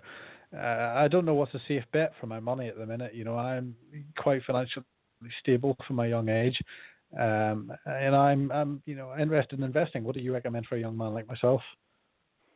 Well, once again, I do believe silver is a safe bet, and as you can see from the yields just on the American side, I know you're there across the pond. I think right now silver is really high over there, from what I understand, because of the crash of the pound sterling and, of course, the retraction in the euro because of the Brexit vote. But I believe silver and gold is always a safe bet. As far as investing is concerned, I would steer clear of the stock market at this point in time. I would try to accumulate positions that can basically give you some level of return that is better than not only the rate of inflation, but also better than any kind of banking or financial institution available out here. For instance, the American silver, the American dollar to silver rate, it went up here 10% within the past week and a half. So that's 10% on your money if you would have invested last week, which is a pretty good return. Now, what you could do with that is sell that, and whatever you got from when you put in at $17 and you sell at $19.85, I believe it is today, that's the liquidity and profit that you gained off that play. And it just doesn't stop there. The thing about it is you got to keep, thinking about those plays. Now, what you want to do, Jimmy, is you want to be able to give yourself enough liquidity, like enough cash. And, something that I forgot to even mention, since there is a law on high-frequency trading as it relates to the equities markets in America. From what I now understand, well, I've known this for a while, I've been hesitant to give this as an option because, once again, it's a currency trading market, and I think that currency trading is really risky. But once again, there is no law, from what I understand, as it relates to trading currencies in the Bitcoin market. Now, that's an option that you could entertain there, Jimmy, because I know that you're over there across the pond, and there's not much to be looking around there with the exception of gold and silver, possibly a few commodities if necessary, that you can look at for some potential gains that could give you some definite profitability. So what I mean by Bitcoin, what you can do is you can convert actual money, whatever currency, into Bitcoin. And what you can do is you can trade Bitcoin in conjunction with whatever currencies. And you see, this is what goes to the currency market again. You got to make sure that what currencies are going up, what currencies are going down. And you can basically go in and out, trading Bitcoin to currency, Bitcoin to currency, currency to Bitcoin, currency to Bitcoin. And believe it or not, you can make profitability doing that. Now, that, of course, there's risks involved, but you can make some serious rake with that. That's a high-frequency opportunity that's not regulated from what I understand. Now, there is tax implications with that I can't really advise you. I don't know about your tax system in your country, and same here in America. I mean, remember, when you make liquidity and large sums of money and you make it in your name, then you're taxed 40+% on that particular income if you trade in your actual name. Now, if you file an LLC or a C Corp or an S Corp, which are corporations, which you can legally do, very easy to do, for Christ's sake. You can either go to an attorney and get it, pay them to do it, or you can do it yourself if you really just read a little bit.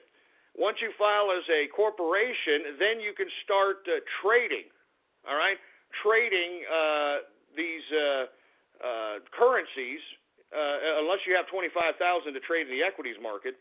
But currencies, you start trading these currencies, and whatever profits that you make, you put it under the category of the corporation, so that depending on the corporation that you filed. Now, there are different corporations. There's the pass-through corporation of the LLC. There's the C Corp corporation, which makes it its own entity that taxes at its own rate, and basically it's its own entity. So is LLC, but it's a different tax structure. I don't want to get into the complexity of that.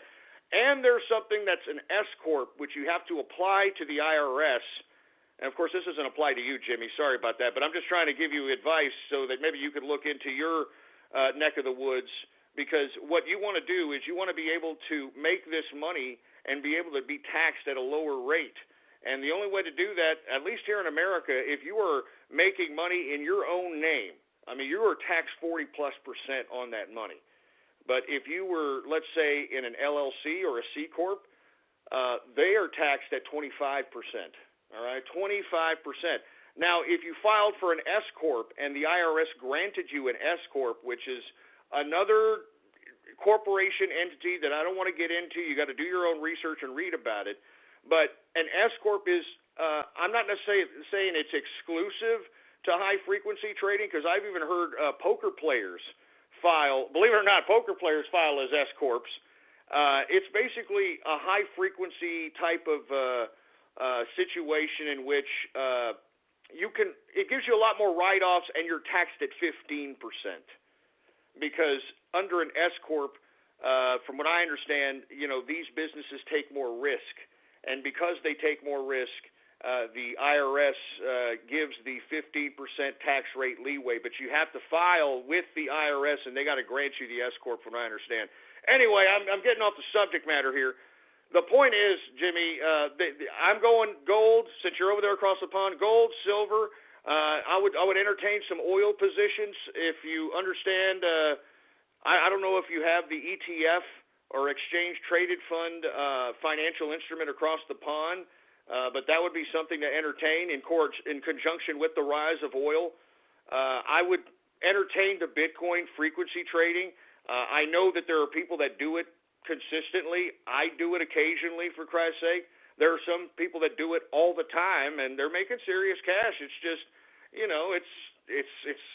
could be risky. I mean, anything could happen. I mean, just imagine the people that were holding the British pound sterling before the Brexit and decided to sleep in on the vote, for Christ's sake, and they looked the next day and saw more than 3/4 of their goddamn value of the dollar being taken down the toilet. I mean, that's the kind of risk you take in the currency market. Same thing with Bitcoin. Bitcoin is very volatile, but that's what makes it lucrative. I mean, you see $50 swings, $20 swings, $100 swings. And, what you want to do is you want to be able to buy in that and be able to, ride that swing, cash out. And not only cash out, but you can cash out in American dollars. You can cash out in a variety of different currency. Now, for you folks that want to get started with Bitcoin, I strongly advise people to go to blockchain. Let me get the exact address for that because it's a free service. I mean, literally, it's a Bitcoin wallet. If you want a Bitcoin wallet, first of all, and secondly, it allows you the option to trade Bitcoin, and they take the commission out of the trade itself. So I believe it's blockchain.info, if I'm not mistaken. Blockchain.info is where you can get started into the world of Bitcoin and be able to trade Bitcoin on a frequent basis so that you could be able to make some decent liquidity. There is no law that is prohibiting anybody from trading Bitcoin. So, FYI, Jimmy, let me see, where'd you go? Are you still there? Yeah, man, I'm still here. That's a lot of information there, but it's very intelligent and insightful information. So, thank you for that, man. Hey, no problem, Jimmy. Hey, I'll come back to you on a Baller Friday Radio Graffiti time. I'm going to try to squeeze a couple more. Well, it's already 30 minutes. There's only 30 minutes left of the goddamn broadcast. Good God! Man, what a Baller Friday. I mean, things are just going by so fast out here. Anyway, you know what? There's 30 minutes or 28 minutes here I'm seeing. Let me take a drink and let's go ahead and do some Radio Graffiti. How about that? I do want to get to the fact that there was a terrorist attack in Bangladesh. And, folks, it's a real shame because it's happening in some kind of cafe that surrounds all the embassies. So this was definitely targeted to those that reside in the embassies around Bangladesh, workers, so on and so forth. And, of course, once they started committing terrorism and, shooting people, bombing people, they were yelling Allah snack bar. So, once again, the religion of peace, though, strikes again. I mean, give me a freaking break, and yet you still have our liberal regimes, right, in this country, in Europe, in Canada, bringing in these wild Yehudis into our country, for Christ's sake. And I'm telling you, when these wild Yehudis start attacking simultaneously, this government is going to punish America. This government is going to punish you. This government is going to implement totalitarianism, and you people need to wake up and realize that, you son of a bitch. Anyway, folks, once again, this is going to go an extensive time for Radio Graffiti since it's a Baller Friday. I'm going to try to stay calm here because I cannot get too upset anymore because, man, I mean, I'm having chest pains, for Christ's sake, man. I'm having goddamn chest pains. So anyway, without any further ado, let's go ahead and get to Radio Graffiti right now. That's right, folks. Radio Graffiti, the part of the broadcast where the spectators become a part of the spectacle. All you have to do is give me a call at 516-453-9903, and when I call on your area code, you have exactly 3 to 4 seconds to say whatever it is that you have to say on your goddamn mind, and please don't be a damn Helen Keller deaf mute, you scumbag!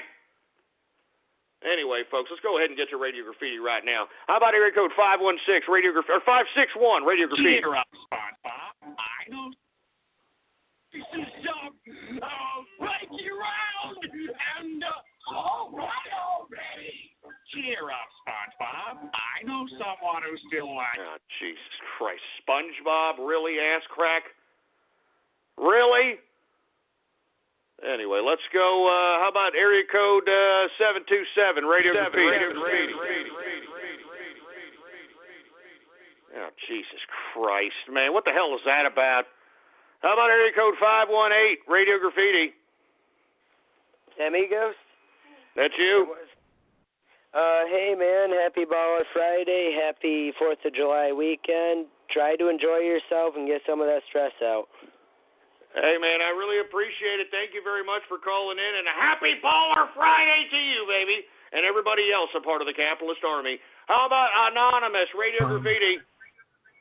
Hi. Is this me? What's going on? Yeah. Oh my gosh! Hey, Ghost, man, I'm a huge fan of you. Like seriously, I've been listening to you ever since 2011.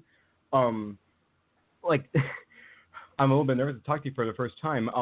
Get well soon, Ghost, and if you can let me back in, I want to listen more. Just put me back onto the queue, and I'll talk to you later.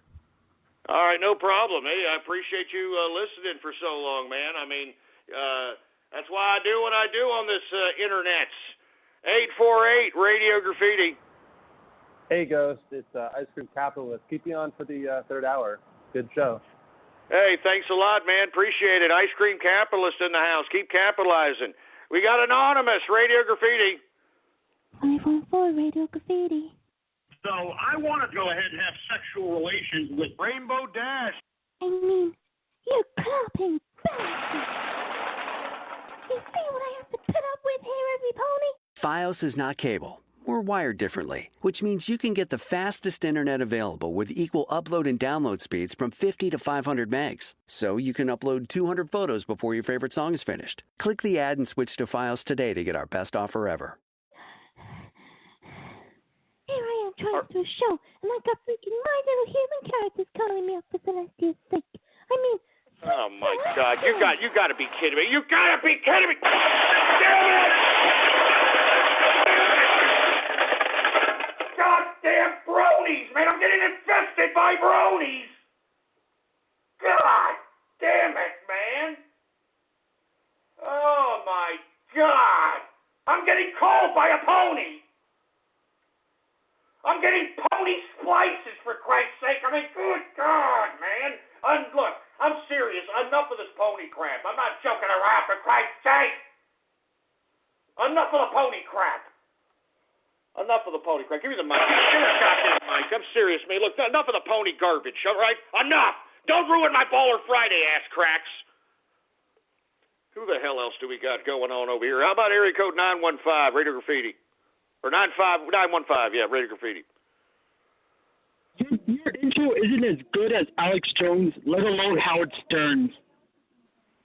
Well, I mean, I would respond to that, but that cheap-ass Obama phone, for Christ's sake, I can't understand you people. I'm serious, man. Obama has really screwed up communicating through telecommunications. I mean, Jesus Christ, with that free Obama phone, get the hell out of here, you milky liquor.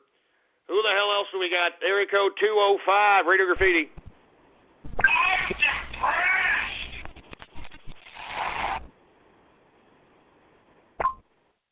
Oh, well, that's great. All right, I am somewhat depressed, for Christ's sake. I mean, look around you, for Christ's sake. Look around. 269, Radio Graffiti. Ghost groaned in pleasure as I slowly deep-throated his cock, craving his mayonnaise. Oh, Jesus Christ. No, don't, you stupid fruit bowl. Take about 10 steps away from my freaking butt crack with that talk. Fruity, man, fruit bowls. 248, Radio Graffiti. Ghost, can I have the butter out of your ass crack, and can I have the butter Jesus from the Christ, enough of the fruit boldness. You're fruiting up, man. Look, assholes, all right? Look, this is a Baller Friday, all right? 4th of July weekend edition. The last thing we need is to turn this into a goddamn fruity-ass fruit bowl Friday. Fruity-ass gay fruit bowl Friday, for Christ's sake, man. Enough of the gay talk. Enough of the fruit bowl talk, all right? I'm serious. It's bleh. Jesus. How about Anonymous, Radio Graffiti? Route 073, Radio Graffiti. I am somewhat depressed, for Christ's sake. I am somewhat depressed, for Christ's sake. What the? I just said that, man. I mean, let me tell you something. You idiots have too much goddamn time on your hands. I just said that, man. I don't know what was that, a few seconds ago, for Christ's sake. You're internet butt stalkers, man. You're internet butt stalkers, I'm telling you. Jesus Christ. I'm starting to get a little concerned out here, to say the least, for Christ's sake, man. Oh, my God. What the hell else? This is just getting ridiculous, man. This is a 4th of July Bowler Friday, man. Come on. Jesus Christ. Who the hell else do we got going on over here, for Christ's sake? How about 469 Radio Graffiti?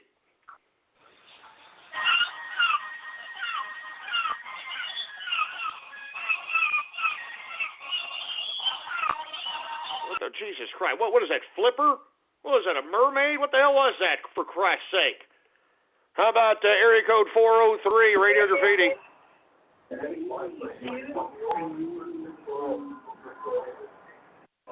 Jesus Christ. I mean, are you kidding me? You're watching TV and listening to me, for Christ's sake, you son of a bitch. Pick a medium, asshole. Pick a goddamn medium. Good God. I can only imagine what he's shoving down his face hole, for Christ's sake, or her face hole, whoever the hell that was. Good God. How about Anonymous Radio Graffiti? Jesus Christ. Can't catch my breath.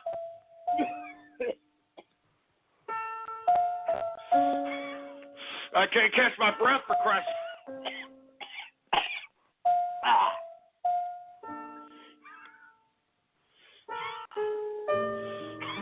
Son of a bitch. Oh, my God. Oh, my God, you son of a bitch. You all shut up. All of you.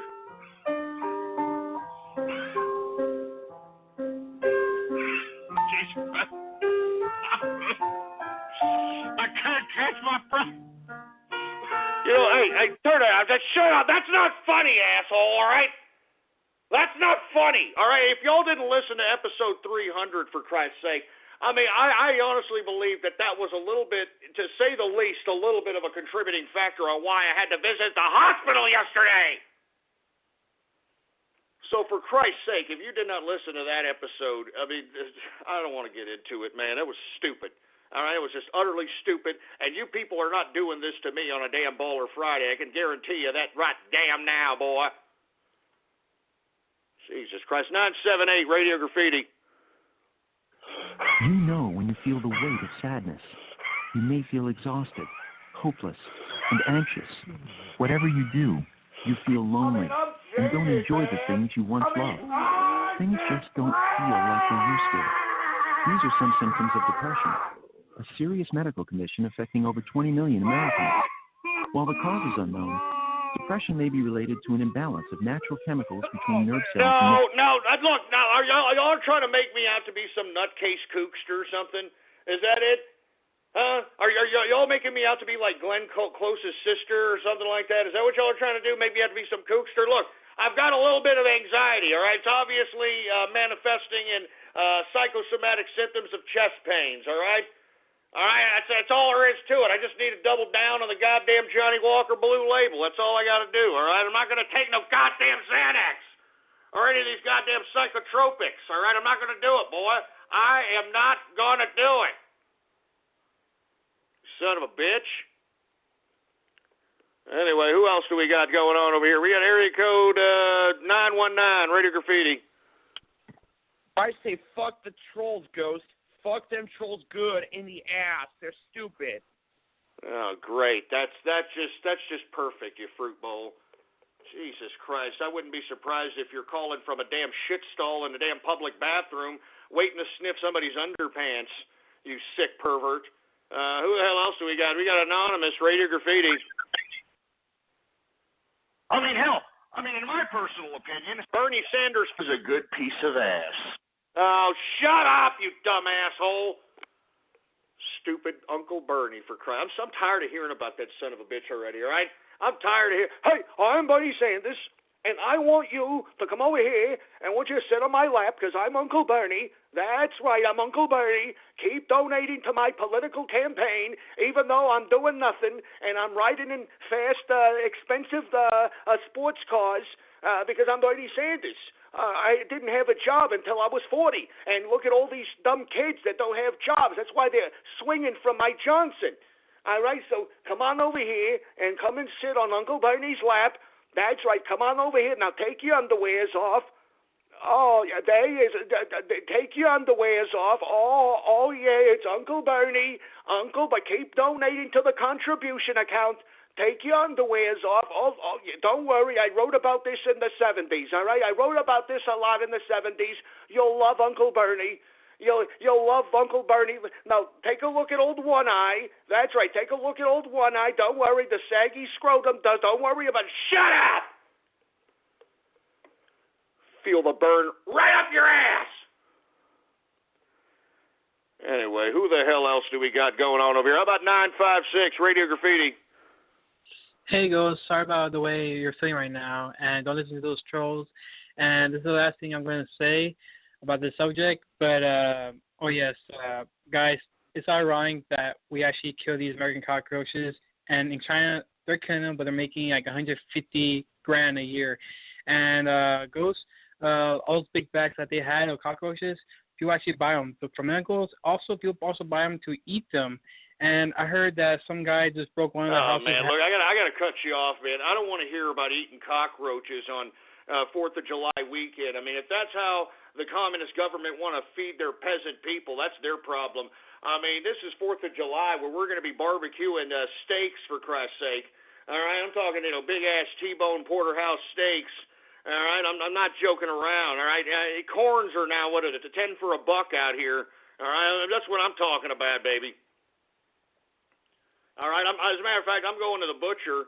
I know the butcher personally out here at my local HEB, and I'm telling them to give me 3-inch thick T-bone steaks, baby, personal cuts, prime, baby, prime. Or I may get the Kobe. I'm not sure yet. All right, but I'm going to keep it American, so I guess I'll keep it prime Angus. All right, that's what I'll do, man. Anyway, where are we at here? Let's continue going, shall we? We got area code 512, Radio Graffiti. All right, just playing with your Peter Popper out here in Austin. How about area code, who else do we got? 347, Radio Graffiti. Ghost, I'll give you CPR. Oh, my God. Come on, man. What the hell is that about?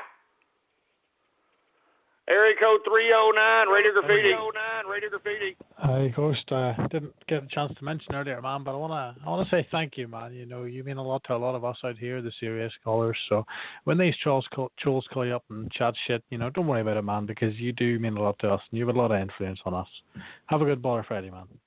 Hey, man, I appreciate it there, Jimmy Capitalist, and once again, those are kind words that I definitely need to hear, and I'm glad that there are at least some people that are utilizing some of the pearls that I'm shooting out here, because I'm shooting pearls, and I'm glad they're catching them and putting them in their pocket and turning them into dollars, baby, turning them into cold, hard cash, because I'm trying to inspire capitalists throughout the world, baby, because this is a capitalist revolution, and the only people that need to survive and prosper in this civilized society is capitalists, all right? Communists and socialists, they need to be put in another society amongst themselves so they can end up like Venezuela, North Korea, and every other damn model of example of their stupid ridiculousness, all right?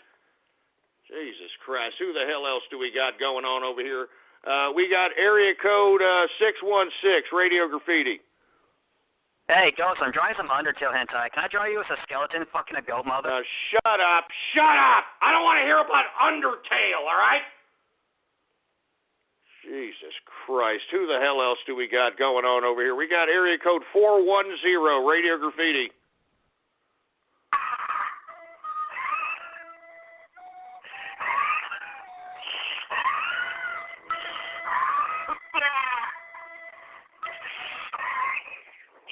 Look, that's really not funny, assholes, all right? I mean, seriously, that is not freaking funny. That's not funny. It's not funny. I'm serious, man. I mean, cut the crap with the jokes about me having a little bit problems breathing on episode 300. It's not funny, assholes. All right. We got area code 425 Radio Graffiti. This is True Hambone Radio. True Hambone Radio. I am your host, the man they call Ghost. Badass of eating butter. Give him butter or give him death. That's it. Period. Broadcasting from a hospital in beautiful downtown Austin, Texas. Water asshole, shut up! You asshole on Twitter, shut up! Now for your host, the man they call Ghost. Jesus Christ. I mean, how old was that kid? That sounded like an 8-year-old troll, for Christ's sake, redoing my intro. And what did I tell you? What did I tell you pricks about redoing my intro? That's the greatest intro in radio today, and you're ruining it. You're ruining it. You're ruining it. God damn it.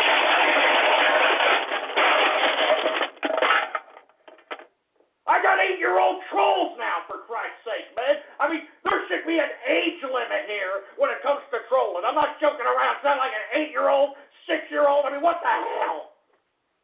What the good God hell?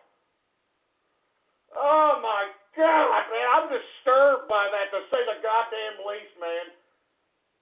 Freaking baby trolls out here, man. Oh, my God. Jesus Christ. Give me the mic. Give me the goddamn mic, for Christ's sake, man. Do y'all hear the kind of crap that I got to put up with here? Are y'all listening?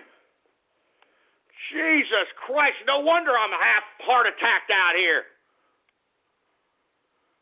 Good Lord. Man, 719 Radio Graffiti. Out with the brodies. Out with the brodies. I'm warning you, dumbass. Out with the brodies. You have any callers, engineer? Shut up. Out with the brodies. I mean, is that saying that I'm down with the bronies? Is that what it's that saying? Hell no, all right?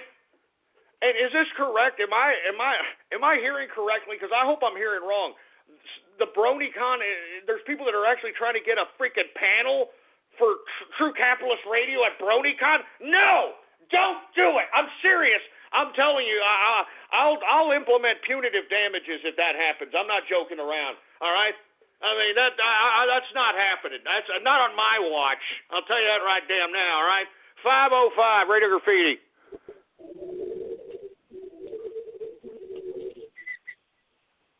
Oh, Jesus Christ, with your goddamn Obama phone, you stupid milky-licking piece of trash. Who else do we got here? How about an anonymous Radio Graffiti? Oh, Jesus Christ. How about 952 Radio Graffiti? Every little thing he says is racist. He makes me want to hang up the phone. How can one person be such a bigot? What do you expect from a ham bone? Shut up, asshole. First of all, I cannot believe after all the culture that I have discussed on this broadcast, after all the diversity in subject matters relating to culture, how dare you continue to call me a racist, for Christ's sake? I am not a racist. And I've said it, and I'll say it again and again. I am a melting pot of friendship, and don't you ever forget it, all right? I mean, once again, I don't know how many times I got to explain this. I happen to have a whole bunch of friends that happen to be black, all right? I happen to have a whole bunch of friends that happen to be Hispandex, Camel Jockey, Mick, Wop, Kraut, Limey, Frog, Oriental, all right? I mean, I'm telling you this right now. I am Mr. Culture when it comes to race relations. So for you people to sit here and make, this racist allegation against me is a false indictment, and I really don't appreciate it one bit there, scumbags. All right? Jesus Christ. Who the hell else do we got going on over here? We got area code, Jesus Christ, 252 Radio Graffiti.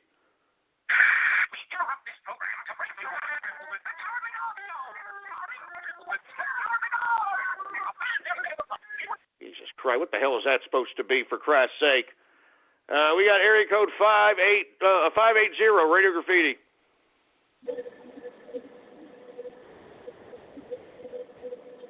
Oh, Jesus Christ. Helen Keller, deaf, mute, idiots, for Christ's sake. Anonymous, Radio Graffiti. Want any toast? It's really buttery. Extra buttery.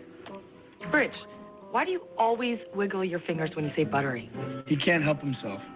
It's ingrained in his cellular makeup. That's ridiculous. I can say buttery with that. Look, shut up, assholes, all right? I know what y'all are doing, all right?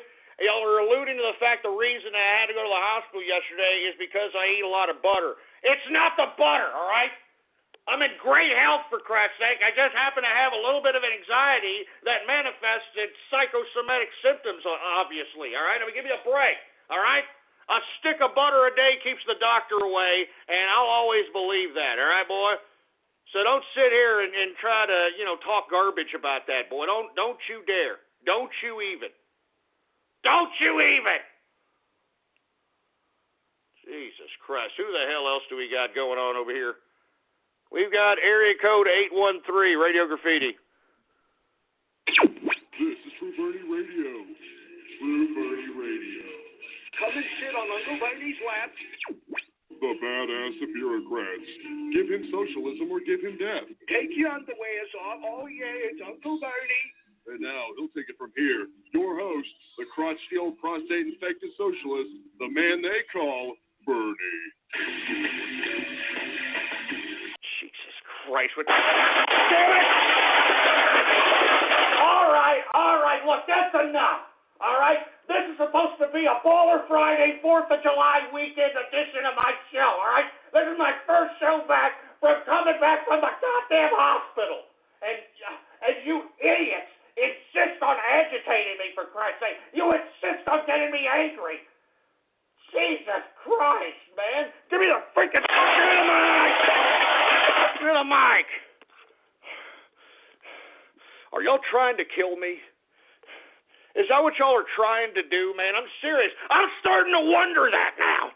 Because y'all are sick freaks. You're sick. You're not right in the head. You're sick. I can't believe this crap, man. I give you days. I give you hours of my life. Hours of my life. And this is how you sons of bitches repay me. God damn it. All right? God damn it. Jesus Christ. Anonymous, Radio Damn Graffiti. Butter, asshole, shut up! You assholes on Twitter, shut up! It's not the damn butter! Okay, real funny. Shut up! Enough with the butter jokes, all right? Why don't you butter up your asses and shut up with the butter jokes, all right? Jesus Christ. Another Anonymous, Radio Graffiti. Route 073, Radio Graffiti.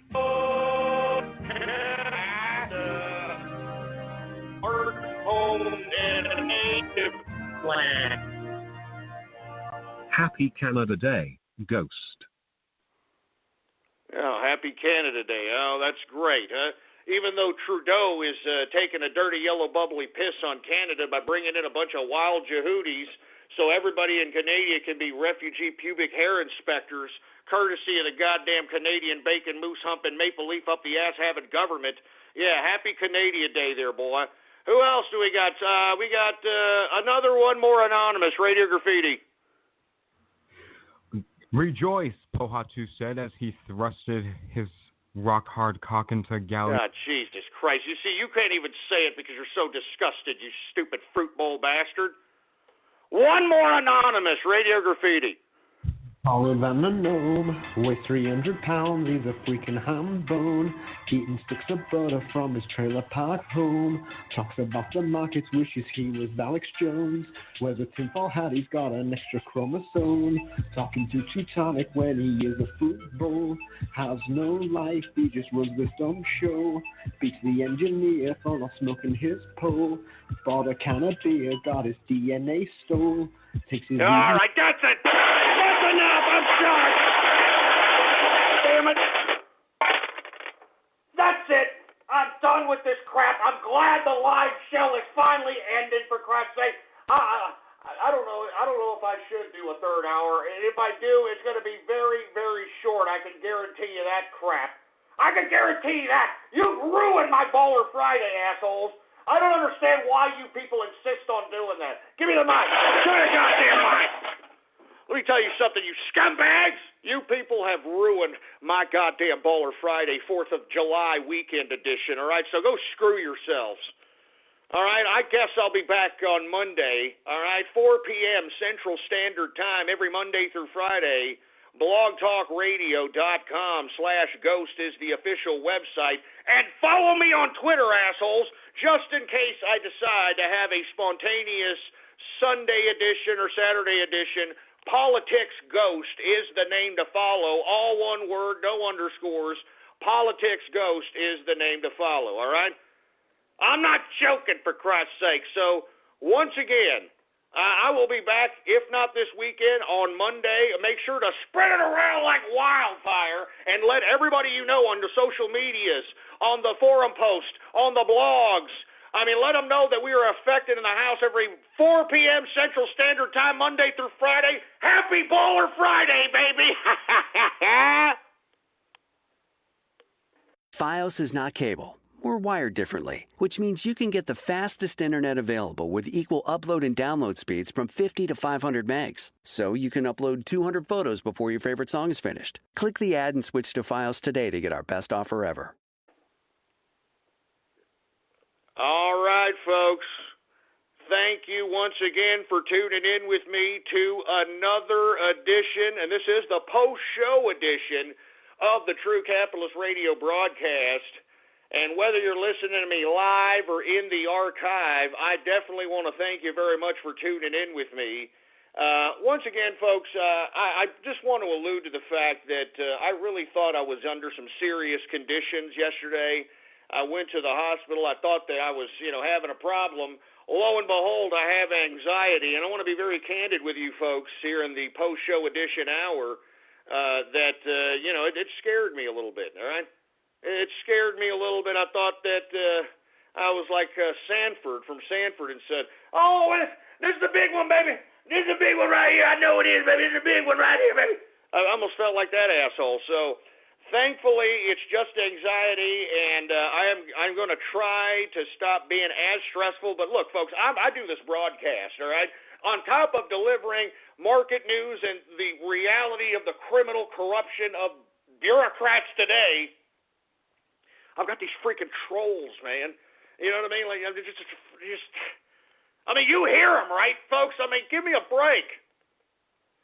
I've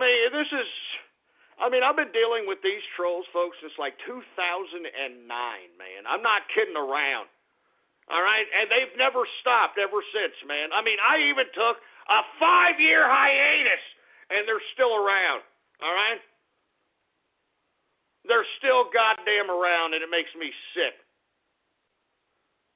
Anyway, once again, after the 7 hours and 8 hours I was sitting around having all these tests, having these goddamn white coats juice my goddamn insurance because of the way Obamacare is structured. And look, folks, what I mean by that is that these hospitals, they know when they've got a sick person, or these doctors, when they know that they've got a sick person, they are just going to juice. They're going to juice the hell out of their insurance company. They're going to take every goddamn test. They're going to take it's the most racketed scam of all time. I'm telling you this right now. I saw it for myself, all right? I saw it for myself. Jesus Christ. So anyway, folks, I want to thank everybody for giving me the well wishes, a lot of positivity amidst the fact that I had to go and patronize the hospital, so on and so forth. So I do definitely want to thank those folks for that. And secondly, folks, I definitely want to say that the 300th episode, I think it took a lot out of me, folks, and I flipped out a little bit too much, I think. And I want to extend I don't want to apologize per se, because I don't like to be sorry for too much, but I want to say that it was a little off-keister, and I want to say that I'm going to try to refrain, from going in outbursts of anger in that regard, folks. And it's a little difficult at times, given the landscape of today's America, given the social landscape, the political landscape. It's difficult, for Christ's sake, man. It's tough, to say the least. Anyway, folks, let's go ahead and go back to the calls here, all right? I want to thank you for tuning in with me on this post-show edition. Let me take a drink before we start making calls here, because I want to let everybody know this is a 4th of July Baller Friday weekend edition, and I want to say cheers to the capitalist army, cheers to the Trump train, cheers to the worker, cheers to the taxpayer, and cheers to every capitalist throughout the world. It's a capitalist revolution, and it can't be stopped. It's a capitalist revolution against the bureaucrats. It's a capitalist revolution against the bureaucrats. And haven't you noticed, folks, you're starting to hear key words like bureaucrats now all of a sudden being prominently talked about by a variety of different people, all right? And I was the first person on the scene out here telling everybody that was the problem. That was the problem. Bureaucrats were the problem. Anyway, folks, I want to say cheers to you all out here, and I hope you all are having a good Baller Friday. Thank you very much for listening in. Very, very good stuff. Anyway, this is the post-show Radio Graffiti, folks, and when I call on your area code, you can either go ahead and do whatever it is that you traditionally do on Radio Graffiti, or actually have a question, so on and so forth. I'm not going to try to take too long here. I'm just going to go ahead and do a rundown, because I definitely want to get to the festivities that I want to conduct myself in this weekend on this 4th of July weekend, and it's going to be nice partaking in a lot of festivities. I know Monday is July 4th, folks, and I will be here. I believe I will be here doing a show. So mark that on your calendars, 4 p.m. Central Standard Time every Monday through Friday. Unless I have another health episode like I did yesterday, I will continue to do these broadcasts, all right? Now, I want to give everybody a heads up. I may or may not be here on Wednesday of next week, because I'm going to be doing some deal that could potentially put a lot of money in my pocket. So I got to be at a given location, swooning a couple of people that are going to do some business with me, to say the least. And if the deal is signed, that is huge amounts of money in my pocket, which could literally make my final quarter of the year, if you catch my drift. Anyway, let's go ahead and let's get to the calls here on Radio Graffiti, this Baller Friday 4th of July edition of True Capitalist Radio. Let's go ahead and get to some callers, shall we? Now, we've got a pretty good lineup of callers, so we'll see who we get around to, folks. A lot of callers here. I do want to get around to Trump and Capitalists, because I know he does have some news, and he is a member of the Capitalist Army, avid blogger, investigative journalist, and I want to go ahead and get to what he's got to say as it relates to any Hillary Clinton news or anything that he's gotten in his investigative work. What's going on, Trumpin'? Oh, not much, Ghost. How are you on this fine evening? Not too bad, man. I'm looking forward to getting to the festivities this evening, and trying to, appreciate life amidst a bunch of corruption and criminality. I definitely hear you. Now, I wanted to take the time out for this portion, because I have a message to relay to the Capitalist Army. So I need everybody's attention, please, and not including Ghost, because you're the host, and I'm not going to tell you what to do, of course. So anyway, I need to relay a message, because it's very important. Tough Guy, Metroid Junkie, and I have concocted a plan to potentially disrupt or potentially end Hillary Clinton's campaign. And the reason is it's because of the Trans-Pacific Partnership, which we have known to hate, love to hate over the past couple of years. So I wanted to talk about that. So I wanted to talk about the backstory of it. Hillary immediately stopped supporting it when the full text was leaked. You know, she was a big. If you don't know, Hillary Clinton was a big supporter of this bill. She was a very big supporter of the Trans-Pacific Partnership before the full text got released. Then when the full text got released, she just gave it up. And the reason is because there is one section in that that's actually very concerning to the sovereignty of the United States as well as the Constitution. It's called the ISDS. And if you don't know what ISDS is, it's called the Investor State Dispute Settlement. And what this is, it basically it allows companies, foreign companies, to sue the United States for laws that they do not agree with. The countries cannot countersue, and this is done through arbitration, and the courts have legally obligation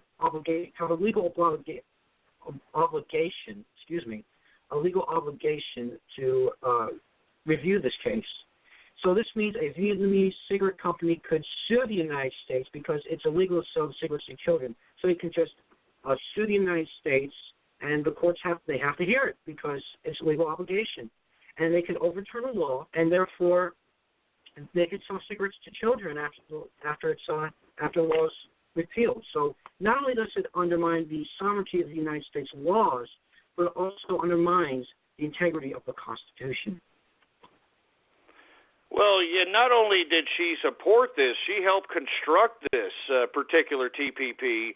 And, I was very aware of the fact that, once this is passed, it undermines our economic sovereignty, to say the least. And I'm glad that you brought up the concept of an arbitrary international system that will be overlooking these cases against the United States.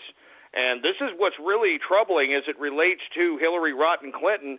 And this should be a focal point as it relates to the difference between Donald Trump and Hillary Rodham Clinton. Donald Trump, once again, an America First economic, political, and social policy. Hillary Rodham Clinton, an agent of international bureaucratic institutionalism, and she is willing to sign off our sovereignty in order to oblige these international systems that she is more loyal to, her and Obama and every one of the Democrats, once again, are loyal to. So this is a very good finding, as you obviously have read certain passages of this particular document.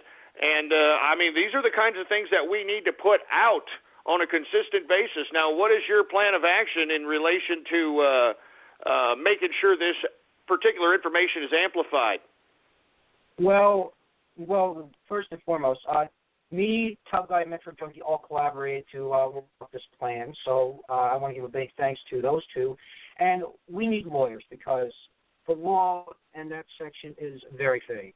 And it's very hard to interpret it, and it's very hard to pick out the exact points of where it's concerning. So if there's anybody out there in the capitalist army that is a lawyer or has been in pre-law or works in international law or trade law, please contact Tub Guy on Twitter, Tub_Guy, because we need you. And second, we need to make propaganda such as how Hillary Clinton, we need to make pictures of how Hillary Clinton supported and with the kids smoking because, as I stated before, a Vietnamese company could sue the United States because they don't allow children to smoke. That's really unbelievable. But this has actually happened very much like what's happened in the European Union to the member states of the European Union. They have no more independent sovereignty. After Brexit, the superstate came out. The whole plan that everybody thought was a tinfoil hat idea is now coming into fruition. And let me tell you, I strongly advise anybody who happens to be a lawyer in international law especially, they should try to entertain this particular section of the case. Now, in my personal opinion, the only way they would be able to dispute this is in the Hague? I believe that, as I stated before, the countries cannot countersue.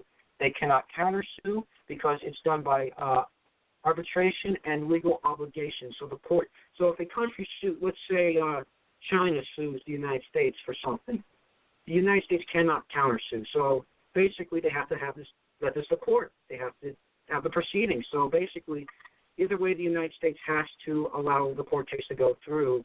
And there's a good chance that they may lose because of the wording of the law. That's very, very interesting. I believe that if it was going to go into any kind of court that's on an international basis, it would be at The Hague, so that it can undermine the potential signing on an international basis of the TPP based upon the clause that you elected or that you represented here on this show here just a little while ago. And I think that it's a plausible case to which it could be thrown out. But once again, it depends on whether or not the individual parties that are partaking in signing TPP even acknowledge The Hague.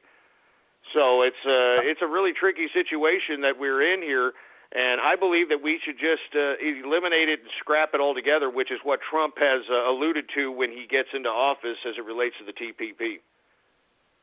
Yes, I definitely would Trump's stance on that, because basically the TPP undermines the sovereignty of the United States. It basically takes jobs away.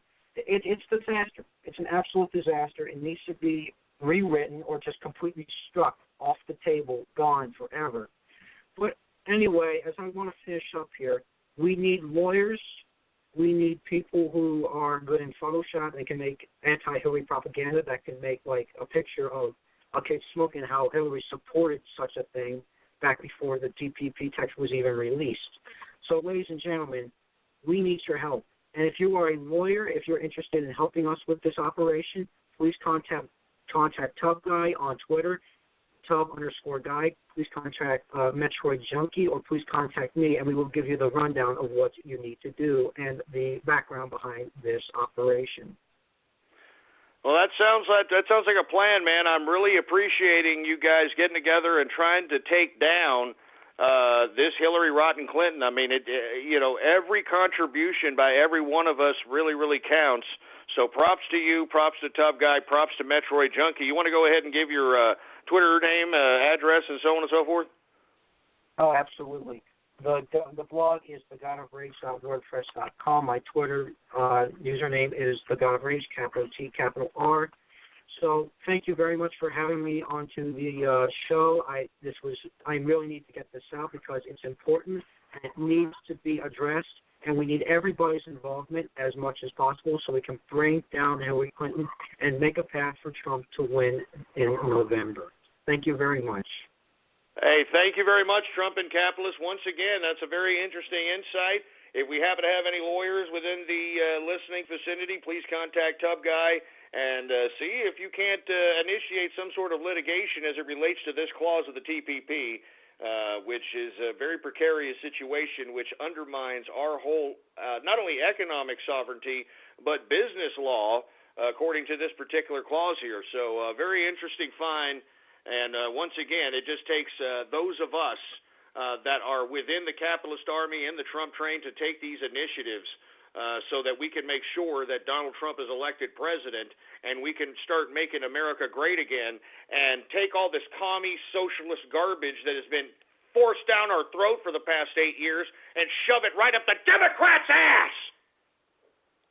So anyway, let's continue going on, shall we? Once again, you really can't call in here because this is the post show, so we're going to continue with the Radio Graffiti calls. So let's see what we have here. We got area code 435, Radio Graffiti. Suck my dick, suck my dick, suck my dick. Oh, yeah, great. That's fabulous, ass crack. Jesus Christ. Who the hell else do we got going on over here? We got Anonymous, Radio Graffiti. Route 073, Radio Graffiti.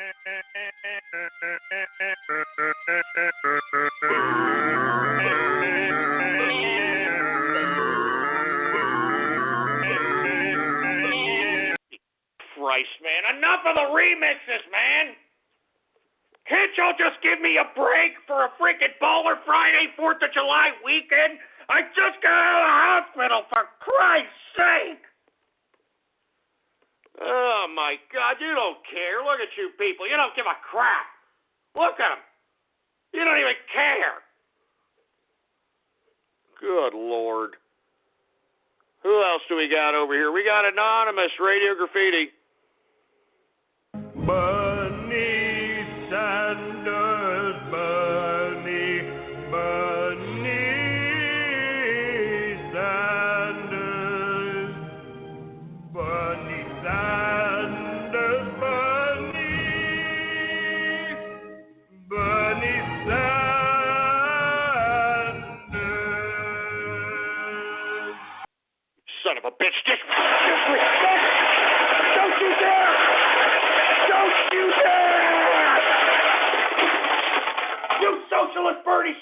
75-year-old prostate-infected loser piece of crap?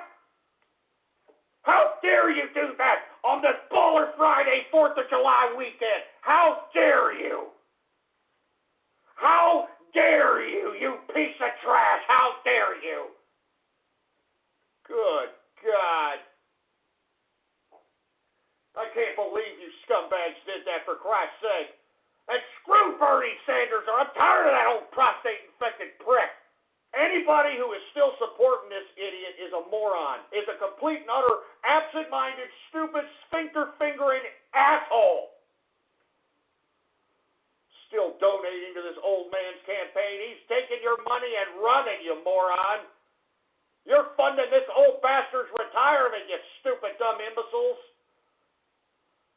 Jesus Christ. Give me the mic. Give me that goddamn mic. Give me that damn mic, for Christ's sake. Good God. You see what I have to put up with here, man? This is not a joke, man.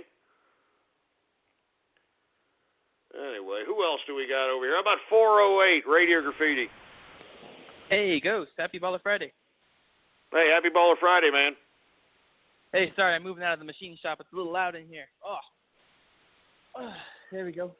I just wanted to say I was trying to call in yesterday and wish you a happy 300th, and just wanted to say, hey, man, thanks so much for 300 awesome episodes. Hey, man, I really appreciate it. Hey, thank you for calling in, and, don't work too hard if you're out there, working hard listening to the show. I appreciate it, man. How about area code 831, Radio Graffiti?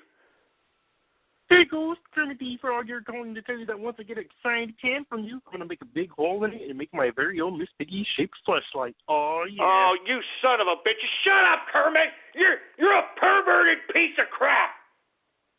Stop calling. All right, go finger bang Minnie Mouse or some crap, all right? Get the hell out of here, Kermit, you sick pervert. Who the hell else do we got going on over here, for Christ's sake? How about area code 213, Radio Graffiti? Tommy Pickles did not know much about the way of the world, but the look on Spike's face was one of pure happiness and joy. So Tommy figured this shit must taste pretty good. He stuck out his index finger, the breeze from the open windows grazing his bare buttocks, and he stuck it in a... Shut up! Shut him up, for Christ's sake, man! This is the reality, folks. You're listening to this sick shit? Excuse my French, do you listen to this? Huh? This is the internet, all right? This is the internet, for Christ's sake. So think about that when you want to be some YouTube star or something of that nature, all right? And let me tell you, what yours truly has gone through ever since 2009, now all of a sudden these YouTubers are out here starting to, get a whiff of it, to say the least, all right? Jesus Christ. Who the hell else do we got here? How about Anonymous, Radio Graffiti?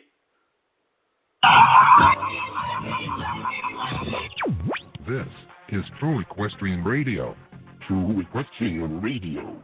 I am your host, the man they call Ghost. The badass of ponies. Give him friendship or give him death. That's it.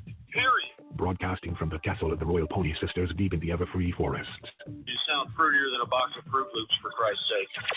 And now, he'll take it from here.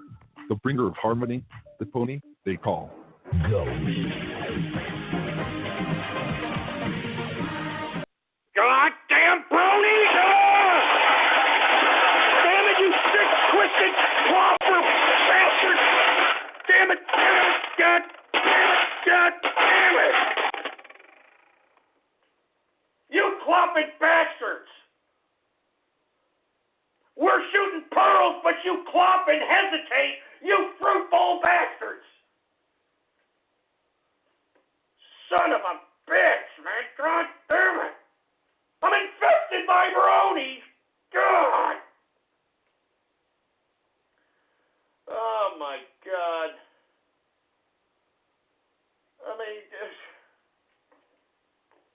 Why am I still doing this, to be honest with you? Maybe I should have taken a goddamn break. Maybe I should have taken a week off. Maybe I should have taken 2 weeks off, for Christ's sake. Oh, my God. Give me the mic. Give me the goddamn mic, for Christ's sake. Jesus Christ. Oh, my God. What a bunch of garbage, you know that? What a bunch of garbage. Jesus Christ. 469 Radio Goddamn Graffiti.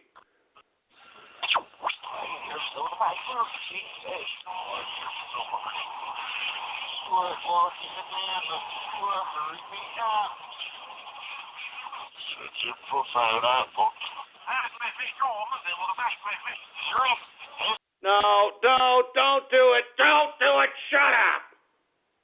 Jesus Christ. How about 210 Radio Graffiti? Hey, Ghost, I'm glad you're feeling better from getting sick the other day or having a fit. Don't let these guys get to you. You are a great, wonderful guy. Just keep capitalizing, man. Hey, I appreciate it. You want to give a shout-out to anybody?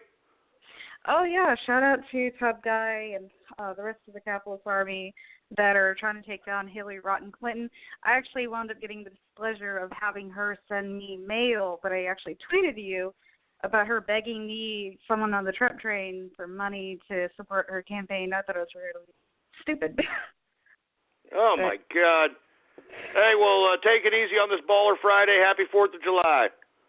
Happy 4th of July, man.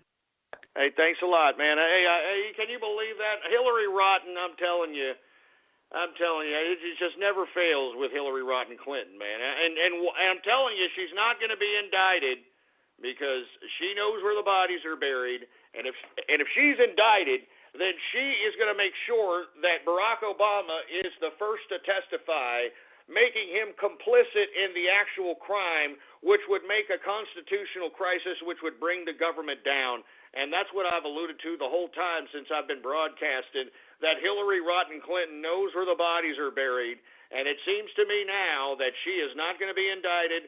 I mean, the blatant balls of Bill Clinton to go onto the plane of Loretta Lynch, in my personal opinion, shows the checkmate that the Clinton crime family has over the goddamn government, to say the least, man. So, geez, good Lord. Area code 415, Radio Graffiti. The last throw took something out of him, but he's gonna move. I need some room to put the trap down. Give me some room. I'll get this in the clear. Wait. Always wanted to do this. And the flowers are still dead. Okay, on my go single. Spangler, I want a confinement stream from you, okay? Go! Hold him up there. He's gonna move. Hold him up. Go! Once he's ready, bring him down. Stop, bring him down. You got him. Don't cross the street. Now you'll never slime a guy with a Positron slider, huh? Excellent. Go to your stream. I don't want my face burned off. All right, I'm opening that trap now. Don't put directly into the trap.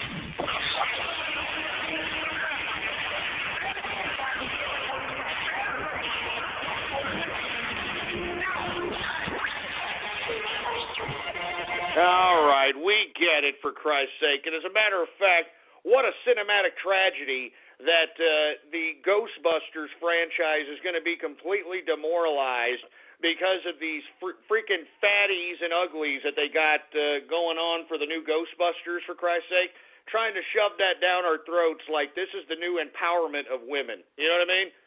I mean, could you get any more stereotype, especially of the brand of women that they put into the new Ghostbusters? Really, really ridiculous. A disrespect to women, in my personal opinion, and I think it's disgusting, all right? I mean, seriously. Jesus Christ, the new Ghostbusters. I mean, I wipe my dirty derriere with the freaking new Ghostbusters, all right? Seriously. Anybody who thinks that that is going to be any inkling of a good movie, you probably are the same people who, I don't even want to go there. Let's move on to another goddamn call, shall we? How about Anonymous, Radio Graffiti?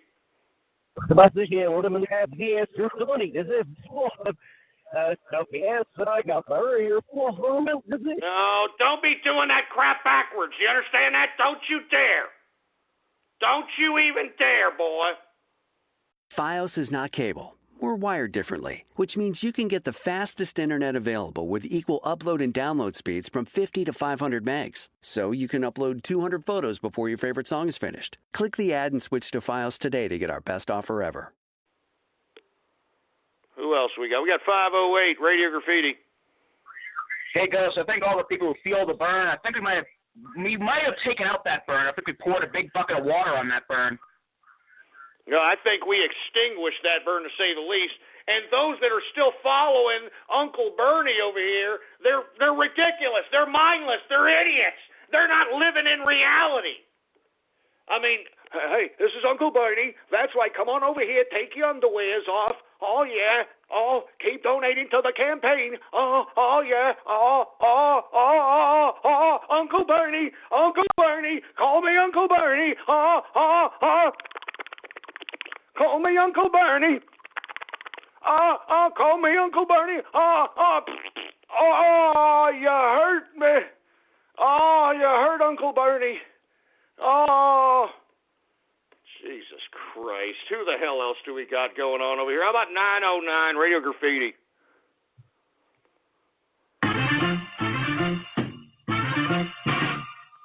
Yeah, Teutonic Blake, you shove that heat up your ass. Look, mice undertale.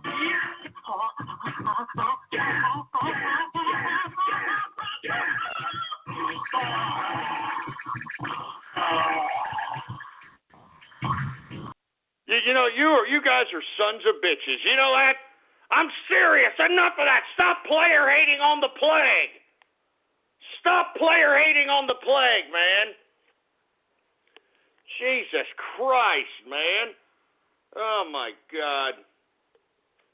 Stop hating on the plague, man. Leave him alone. Leave the man alone. Jesus Christ. Who the hell else? Who the hell else is this? Who the hell else do we got? As a matter of fact, we got the Teutonic Plague. What's going on? Radio Graffiti Plague. The statement that addiction is a disease is a lie. Happy Bowler Friday. Great show. Hey, thank you very much there, Teutonic. I really appreciate it, and I'm glad that he's brushing his shoulders off with the haterade. You know, he knows what it's all about, man. Much props. How about 425 Radio Graffiti?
Oh, man, no kidding, man. I had to sit there with a hand over my heart. Happy 4th of July to everybody. Once again, this is a patriotic weekend. Hang your flags outside your doors. Put it in the faces of everybody. All right, we have to preserve Americana. We have to preserve the idea of our way of life, for Christ's sake. All right, we got to be like Superman, baby. Truth, justice, and the American way. You understand that? That's what we got to represent out here, and we got to keep it full throttle. Once again, I'm looking forward to this weekend. Once again, though, folks, I want to reiterate that I truly believe that they are going to pull off some kind of a false flag this weekend to deviate the consciousness of people as it relates to this Loretta Lynch, Bill Clinton conflict of interest, illegal activity.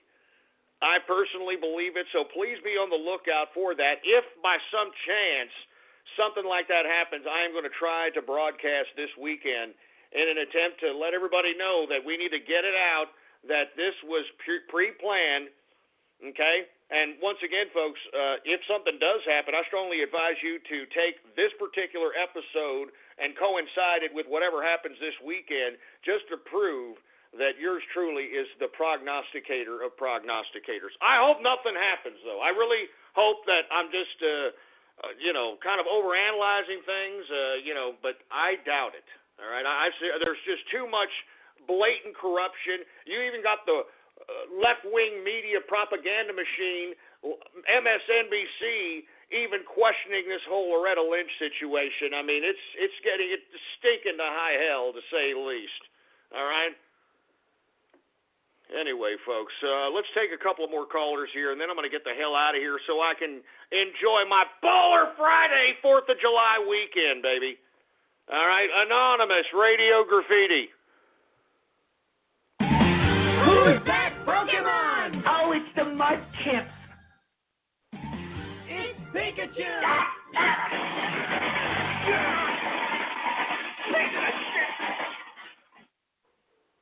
Jesus Christ, man. I mean, what the hell was that, for Christ's sake? What the hell was that? What in the hell was that? Jesus Christ, man. What in the hell was that? Seriously. Son of a bitch. Who the hell else do we got over here? How about 4477 Radio Graffiti?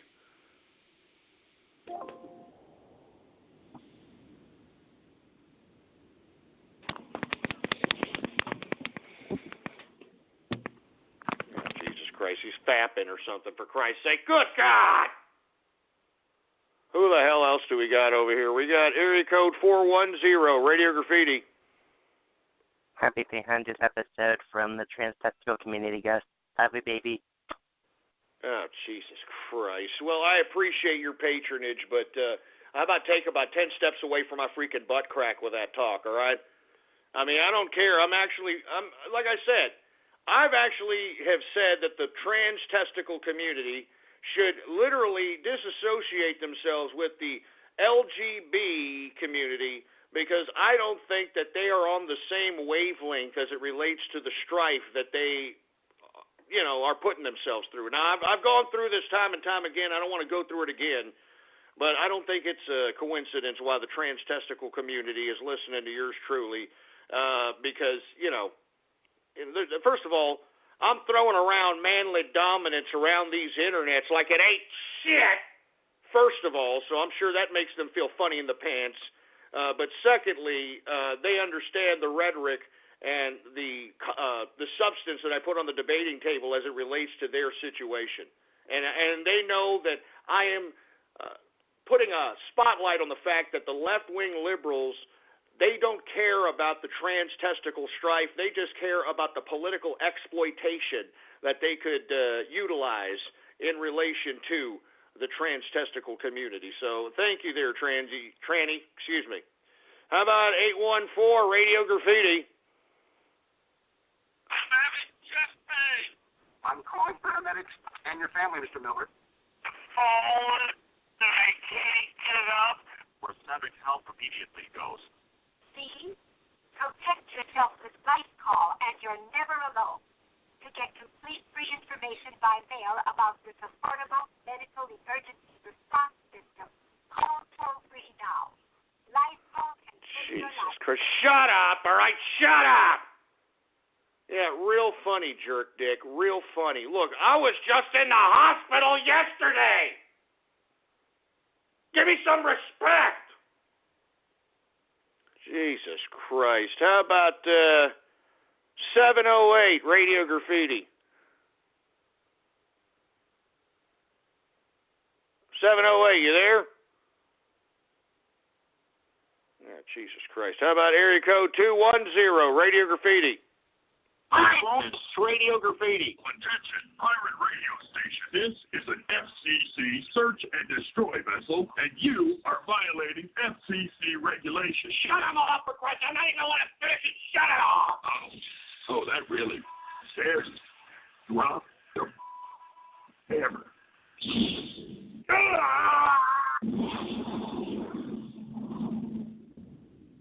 Yeah, shove it up your ass, all right? Let me tell you something. the FCC ain't got nothing on me, baby. You understand that? They ain't got nothing on me. I am practicing my First Amendment constitutionally protected freedom of speech rights, baby. All right? So the FCC can suck it. Son of a bitch. 267 Radio Graffiti. Hey, how's it going, man? How you doing? Actually, do you mind if I ask you a bit of a personal question here? I need some advice. What's that? So I'm going out to this 4th of July party Monday, right? Okay. I'm trying to pick up some girls there. I was wondering if you could, give me any advice as far as that goes. Well, it depends. How do you look as a male? I mean, do you attract women, or are you kind of meh? I'm not repulsingly ugly. I'm kind of okay, I guess. But I have I cut myself a lot, so I have like cuts all up and down my arm and stuff like that. But that'll definitely attract the ladies. I mean, come on, why are you doing that? I mean, I don't know. I'm just really like scared and all that. But I'm probably gonna wear like a long sleeve shirt or whatever. But yeah. Well, okay. Let me explain to you how you can meet ladies. All right. First and foremost, the best way to meet ladies is to talk to them as if you're not even trying to pick them up. Okay? Mm-hmm. I mean, don't make it obvious that you want their attention. Go up to them nonchalantly and just start asking them questions about them. All right? And just act as if, you're not too interested, but you're kind of interested. Because if you look too interested, that's a turn-off to women, So what you want to do is you want to go up to them and, if you happen to be in a social situation, just talk about random observations that are around. Or try to think of something funny initially, if necessary, like, oh man, the food here, I mean, it tastes like low-grade dog food or something of that nature. And if you see like a positive reaction in the woman's face, well then continue asking them questions like, hey, so what brings you out here anyway? I mean, this is the 4th of July, this is the festivities, and she'll answer, and then you just keep going. Just act as if it's a nonchalant conversation, and then at the same time ask her questions about her, and then once, because women love to talk about themselves, man. I mean, just seriously, yeah. You just have to talk to them. And then, once the conversation surpasses about 10 to 15, 20 minutes, that's when you can start alluding to the fact that, hey, well, you're a very nice person. Do you think I could have your number so that maybe we could talk more about some of the stuff, or, can I text you, or, something of that nature? And it's as simple as that. Mm. All right, thanks, man. I just wanted a bit of advice. I don't know. You don't sound too confident, man. You don't think you could do it? I mean, I don't know. I've been rejected a lot in the past. I think most of the part it's just like a lack of confidence and all that shit. Unlike these other fruit bowls, I'm actually trying, though, right? No, absolutely. And that's another thing that you're going to have to conquer. All right, you're going to have to conquer your fear and be confident in anything that you do, and not like stupid confidence like the asshole in what's that stupid movie? Forgot that stupid Jack Black movie with when the fat chick turns into the skinny chick.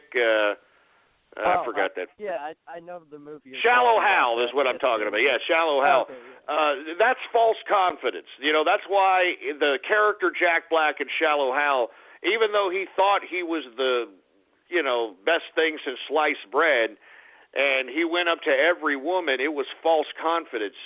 Where you gain your confidence is in your own abilities. What are you good at, man? I really follow world affairs closely, and I'm a pretty funny guy. Actually, I do stand-up comedy part-time. So, yeah. All right, well, don't go too funny, because then, unless you're genuine, remember, it's all about genuine. You got to portray that you're a genuine person. Women do not like men that they know want them right away. They don't like men that they know are trying to pick them up. They don't like men that are, I'm telling you this right now, they don't like men that are acting overconfident. That's one thing women know how to do. They know how to read men very, very well. So what you have to do is make yourself unreadable to a woman while at the same time communicating with the woman and making them believe that you're just genuinely, having a chummy conversation. And the way you do that is by asking questions about her and then basically just conversating about anything relating to her and say, oh, you don't say. Well, that must be very interesting that you do, or what you wear, or what you're doing, or whatever the hell it is, and they'll keep talking to you, conversating, act as if you're kind of interested but not interested, and just act confident, man. Act like, and don't, that whole idea of be yourself, that shit doesn't work, man. I'm serious. Do not try to be yourself. No one likes who you are. And the truth is that women, if they wanted to act like themselves, they wouldn't, cackle, they wouldn't spackle their freaking faces with makeup and eyelashes and fake crap and fake tits and fake asses. You have to be somebody who is a confident man, and you got to find that confident man within yourself. All right. Now you say you cut yourself a lot, which is something that you need to figure out why you're doing that. You need to figure out whether it's something within inside of you, because that sounds like self-hatred. And if you're having self-hatred issues, well, then there's no way you'll ever be confident, man. You have to be confident in whatever you are. Look, you're dealt with whatever hand God dealt you, or whatever you believe in dealt you. All right? So you just got to make it work for yourself, and you got to present yourself as you're something worth something. All right? That's the only way you're going to get chicks to come up to you and be interested in you. That you got to act as if you are worth something, that you know something, and that, if they somehow get you in their company, that you're going to give them an adventurous time, a good event, a good evening. That's all women want. They just want to be not bored. All right? And if you are a gentleman that they can believe that is going to give them some excitement in their life, they're going to be all over you. It's very, very simple. Seriously, getting women is not hard. All right? You literally just have to talk to them and act as if, it's not a big deal, it's nonchalant, and, you'll have them eating out of your hand, man, but you got to be confident. Why are you cutting yourself, if you don't mind me asking, man? I've been doing it for about 8 or 9 months now. I've been in the loony bin quite a few times for it. Why is it? Tell me, man. Be candid. What is it? What is it that makes you do it? Is it self-hatred? Yeah, definitely. Well, it's kind of weird because I don't really get an opportunity with girls all that often, but I feel like I'm gonna get rejected, which is kind of silly because I don't even take the chance. And I've been kind of trying to work on that a little bit, I guess. Well, in my personal opinion, I think that you need to look inside yourself and figure out what exactly it is that is prohibiting you, first of all, from being confident, and secondly, figure out why you hate yourself. There shouldn't be a reason that you're hating yourself. In your own mind, is it because you hate yourself because you can't get women? Is that why you're cutting yourself, or is there another deep-seated, rooted thing that you're not explaining to us here? No, that's pretty much it. You hit the nail right on the head. I'm 17, about to be 18, and I've never really had a girlfriend, which is kind of weird compared to all my friends anyway. Now, okay, that's a very interesting development. Now, what kind of women are you going up to? Are you going up to very, very, very attractive women? Not per se. I don't really approach women much at all because I'm really scared of being rejected, which is part of my problem, I think. Are you open to going up to somebody who may be a tad bit fluffy, to put it lightly, maybe a little overweight, or maybe not the most attractive in the face? Yeah, and I feel like I'd be a lot more confident in that situation because I know that not everyone's going after them.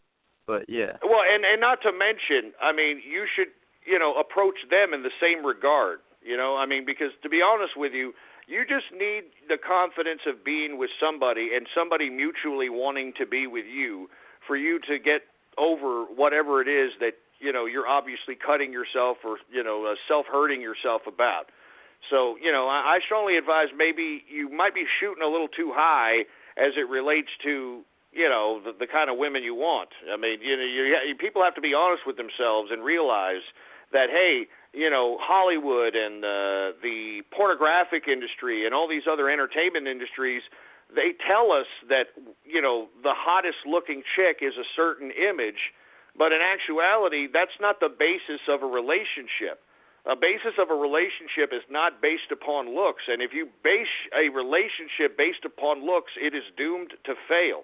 Because just because that woman is attractive today, you give her the comfort of, sitting at home eating bonbons because you're out there working your ass off. She's going to get fat. She's going to get ugly. No chick ever stays beautiful forever. And that's the first thing that men in general need to understand, that they don't need to go up to the bimbo that looks, hot, because inevitably, unless you're so confident that you can, get her into a sexual liaison and that's all you're going to get out of her, then I would go ahead and say, well, whatever, go ahead, let's get dibs.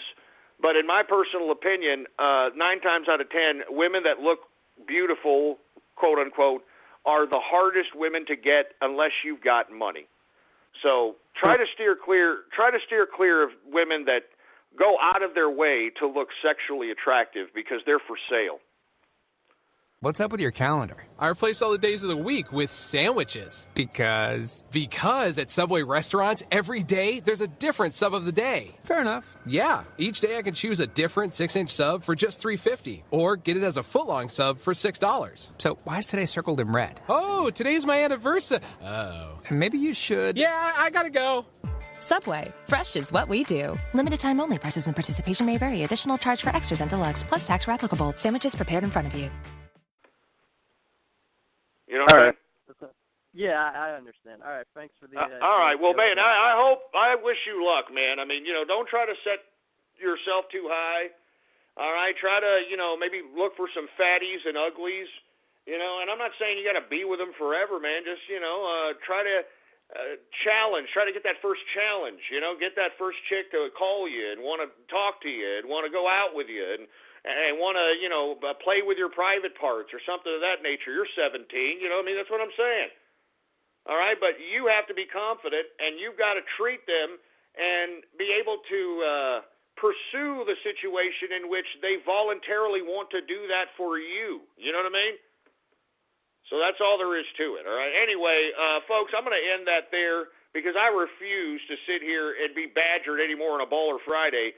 But if you happen to be like this young gentleman here and want to get a relationship with a woman or want to get some kind of manly confidence within you and you've never had a girlfriend or any kind of female companionship or a date, well, maybe you're just shooting a little too high. And I'm talking to you anime assholes. I know all of you believe that the anime chicks are, quote, the hottest chicks ever, but that is a fantasy. Moreover, even if you were to get a real-life chick that looked like that, that broad's only going to be that way for about a year, maybe 2. Then she's going to start putting on the weight. She's going to start getting a little older. Shit's going to start sagging, excuse me, and that's what happens. And then once the looks fade away, what is that person after the looks? Is that person going to be your partner? Is that person going to help you in hard times? Is that person going to be next to you when the turbulent times are overwhelming? Is that person going to help you when your health is at risk? I mean, these are the questions that you need to ask if you want a potential long-term relationship, whether it's heterosexual, homosexual, or transsexual, or bisexual. It doesn't matter. I mean, these are the kinds of things that people need to start recognizing they want in life, not just the idea of, oh, that looks good, I wish I could have it. I mean, big deal. Big deal, man. I'm telling you this right now. The reason the majority of males are alone today is because, first of all, they're aiming way too high. They need to look at themselves in the mirror. First of all, if you don't have chicks naturally coming up to you, then obviously you're not an attractive guy. I'm sorry. I'm sorry. This is truth, all right? If you don't have chicks naturally coming up to you, because chicks will naturally come up to you, believe it or not, and they'll make the moves on you. They'll be like, hey, how you doing? Hey, that's a nice shirt. I mean, I'm telling you this right now. They will. And if you're not naturally having that, well, maybe there's something wrong with the way you look. I'm serious. I'm sorry. Maybe you need to shave your face because you look ugly with facial hair. Maybe you need to grow facial hair because your face is ugly. Maybe you need to cut your hair because it's too long and scraggy. Maybe you need to grow your hair because your short hair makes your head look too big or your ears too big. I mean, these are the things that you've got to think about here, right? I'm serious.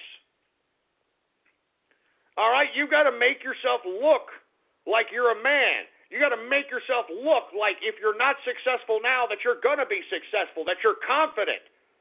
That's what women love. They love confidence. They love a confident man. All right? They like a man that knows what to do. All right? You know, you hear about this, women like a man that takes charge. All right? Let me explain something to you. All right? Taking charge does not mean that you tell women what to do and give them backhands. All right? Take charge means that you're the man and you've got the answers. And when you don't have the answers, well, then you're not the man, are you? So that's what I'm talking about. And if you're not the man that has answers, well, then maybe you need a dominating woman who dominates your little fruity ass. All right? I mean, these are the kind of questions that you need to ask.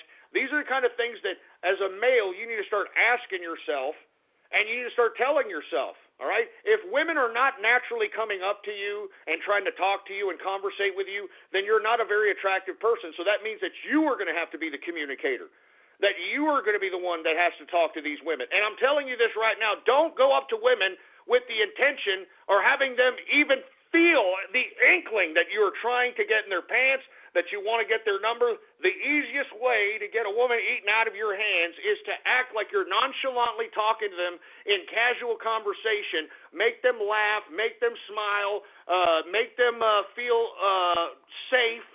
And then after about 10 or 15 minutes of conversation, you can start asking for the number. It's very easy to ask for the number. All you got to do is say, hey, you know, you're a very interesting person. I'm very glad I met you here. Can I have your number? Maybe we could talk about this some other time. This makes this whole situation of meeting you makes this whole event worth coming here. You know, all that crap. But don't sound desperate, man. Don't sound desperate and sound confident, man. And do it for America. Do it for America. Since this is the 4th of July weekend, if you're not going to do it for yourself, do it for America. And that's why I'm saying don't shoot too high, all right? Do not shoot too high, for Christ's sake, all right? Calm your ass down. Calm your ass down and make sure that you shoot.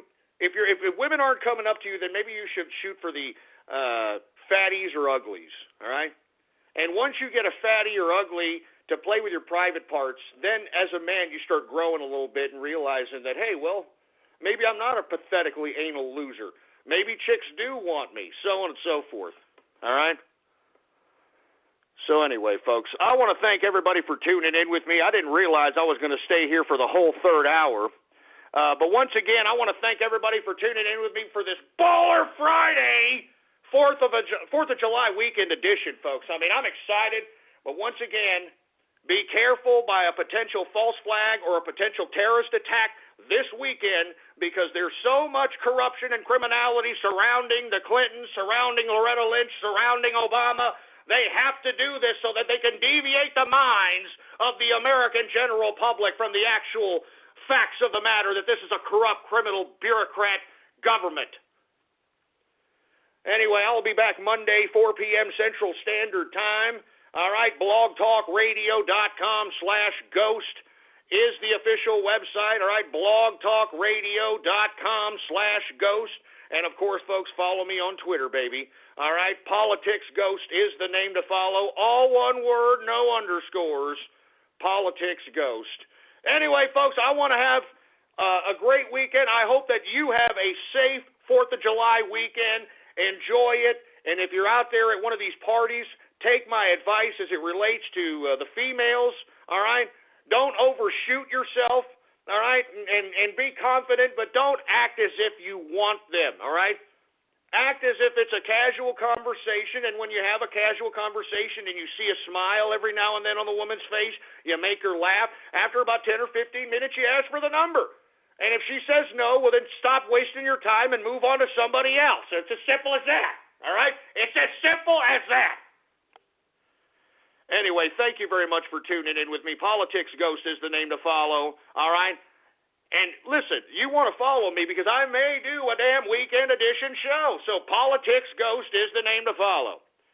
Anyway, thank you for tuning in with me on this Baller Friday, 4th of July weekend edition of the True Capitalist Radio Show.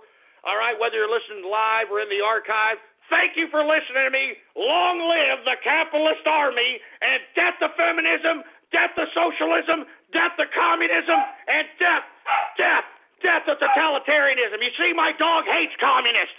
He hates communists. Right? You hate communists, right, Templeton? He hates communists. My dog hates communists.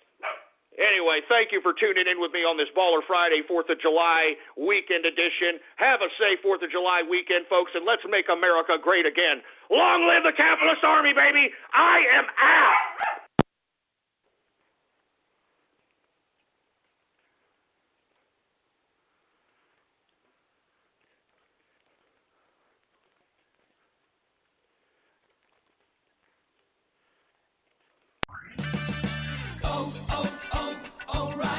Sign up to become an O'Reilly O-Rewards member today and start earning instantly. O-Rewards members earn $5 back for every $150 they spend, so if you haven't become a member yet, what are you waiting for? It's fast, easy, and free. O-Rewards, it's your road to exclusive offers only at O'Reilly Auto Parts. Better parts, better prices every day. See store for details.